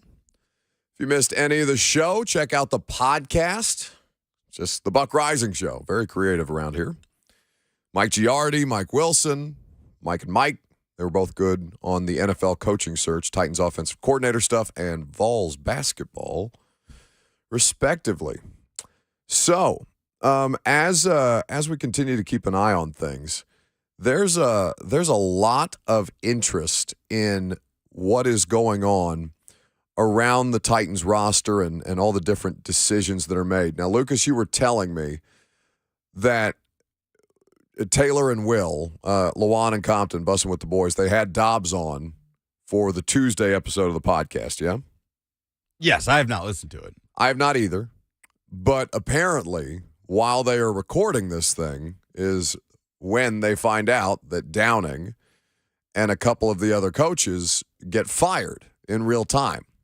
I would be curious to watch the video version of that with Josh Dobbs, given that that's the team that he just left, and obviously the other two and their significance to that. That's going to be an interesting listen later on. Meantime, Lucas, you mentioned something interesting about the final coaches poll in the world of college football, something that Tennessee felt slightly slighted in, and it turns out there may be a reason why that is the case. So Tennessee outside the top 5 in the coaches poll and the final AP poll. They finished as the number 6 team in the country in the AP poll, their highest ranking since 2001. This is largely, this isn't terribly relevant to number 5, number 6, whatever. But Adam Sparks writes an article about how Tennessee was kept outside the top 5 in the coaches poll as it's revealed who voted where. So, Buck, where do you think Nick Saban voted Alabama? Well, given that Nick Saban lost to Tennessee, or rather, Nick Saban voted Alabama, I would say probably the 4th best team in the country. He voted Bama number 2. Oh, very unbiased. Presumably behind Georgia. Excellent. He voted Tennessee number 6, which made a heavy impact on where the Vols landed. Yes. It goes on. 10 coaches voted Tennessee at number 7, including 2, I guess you could say former Tennessee coaches, one Butch Jones of Arkansas State and one Greg Schiano of Rutgers. I think you could say that those are both former Tennessee coaches. Yes. And continuing on, another almost former Tennessee head coach voted Tennessee number 8. 2 coaches voted Tennessee as the number 8 team in the country. One of them is Dave Doran, the head coach of North Carolina State. He seems to be handling that well. Yes, Dave Doran, who was ghosted by John Curry when John Curry reportedly reached out to, not reportedly, we know it, we saw the text messages from the Freedom of Information Act release, and Curry reached out to Doran in the midst of the ridiculous coaching search of 2017. Immediate social media blowback, and he started ghosting him after that. The other coach to vote Tennessee at number 8, Nevada's Ken Wilson. So I'm not sure what Ken Wilson's vendetta is against Tennessee football. He didn't even make it to the left on red portion of Schiano Sunday. His emails weren't even acknowledged by John Curry. Unlike who was it that we were talking to yesterday about Blake Topmeyer about Todd Monken, the now Georgia offensive coordinator, who at least displayed some interest in the opening at Tennessee not that long ago. Where do you think Kirby voted Tennessee? Oh, that's fascinating. I'd probably say 6. 5. Yeah, Okay. Pat Narduzzi. The highest Tennessee appeared in the coaches poll by vote was number 4, and it was Pat Narduzzi, who also played Tennessee, the head coach at Pitt. Can you tell me how many wins combined Greg Schiano and Butch Jones have this year? Combined. Give me 7. Good job. Oh, Nelly, this is Keith Jackson talking about college football. It's time to stop the count. The polls have closed, and the granddaddy of them all has been tallied with your poll update. Oh, Nelly, talking about Buck Reising Show producer and daily correspondent, Lucas Panzica. Presented by Two Rivers Ford, who sells below MSRP on all non-specialty new Fords. Yes, by the way, Butch and Shiano combined for 7 wins this season. Nailed it. 3 to Butch, 4 to Greg. Oh, God. Do you want Ryan Tannehill back with the Titans in 2023? 68% say yes. That's probably about where it should be, 68%. It's going to continue to be a polarizing is the wrong word. I think just people are apathetic about the Titans quarterback situation as of late. But 68% sounds right to me. Yeah, Scott says yes if there's not a substantially better option. George says only if they can make meaningful improvements to the offensive line and receivers. If not, this is a rebuilding season and we should save the $18 million by letting him go. They got to rebuild the offensive line and fix the wide receiver situation either way, no matter if it's Tannehill or otherwise. So yeah, you might as well keep the veteran. Best basketball team in the SEC, Vols or Bama right now? 67% say Vols. Surprised again that it's that close, but I mean, Alabama has been consistently a problem for teams. They've beat the number 1 team in the country at the time twice so far this season. And, obviously they're getting a ton of credit for what it is that they're able to do. It's Tennessee and Alabama at the top right now. It's the dumbest thing in sports this week. D says Titans fans wanting a 30-year-old D-Hop after the Randy Moss, Andre Johnson, and Julio Jones experiments. There's definitely a pattern of behavior there, but I almost can't blame them. Like, Hopkins has done so much damage to the Titans over the last couple of years. Like, how could you see what that dude has done to your team and not want him? Which remaining team are you rooting for in the NFL playoffs? Our teammate, Lisa Manning, right down the hall here at Cumulus Nashville, says the Niners. It's tough not to say the Bills, right? Like, I think the Bills going on to win the Super Bowl after all this stuff this year. After the situation with DeMar, I think a lot of people are going to assign themselves to Buffalo. But the Brock Purdy story, man, I want to keep going as long as possible.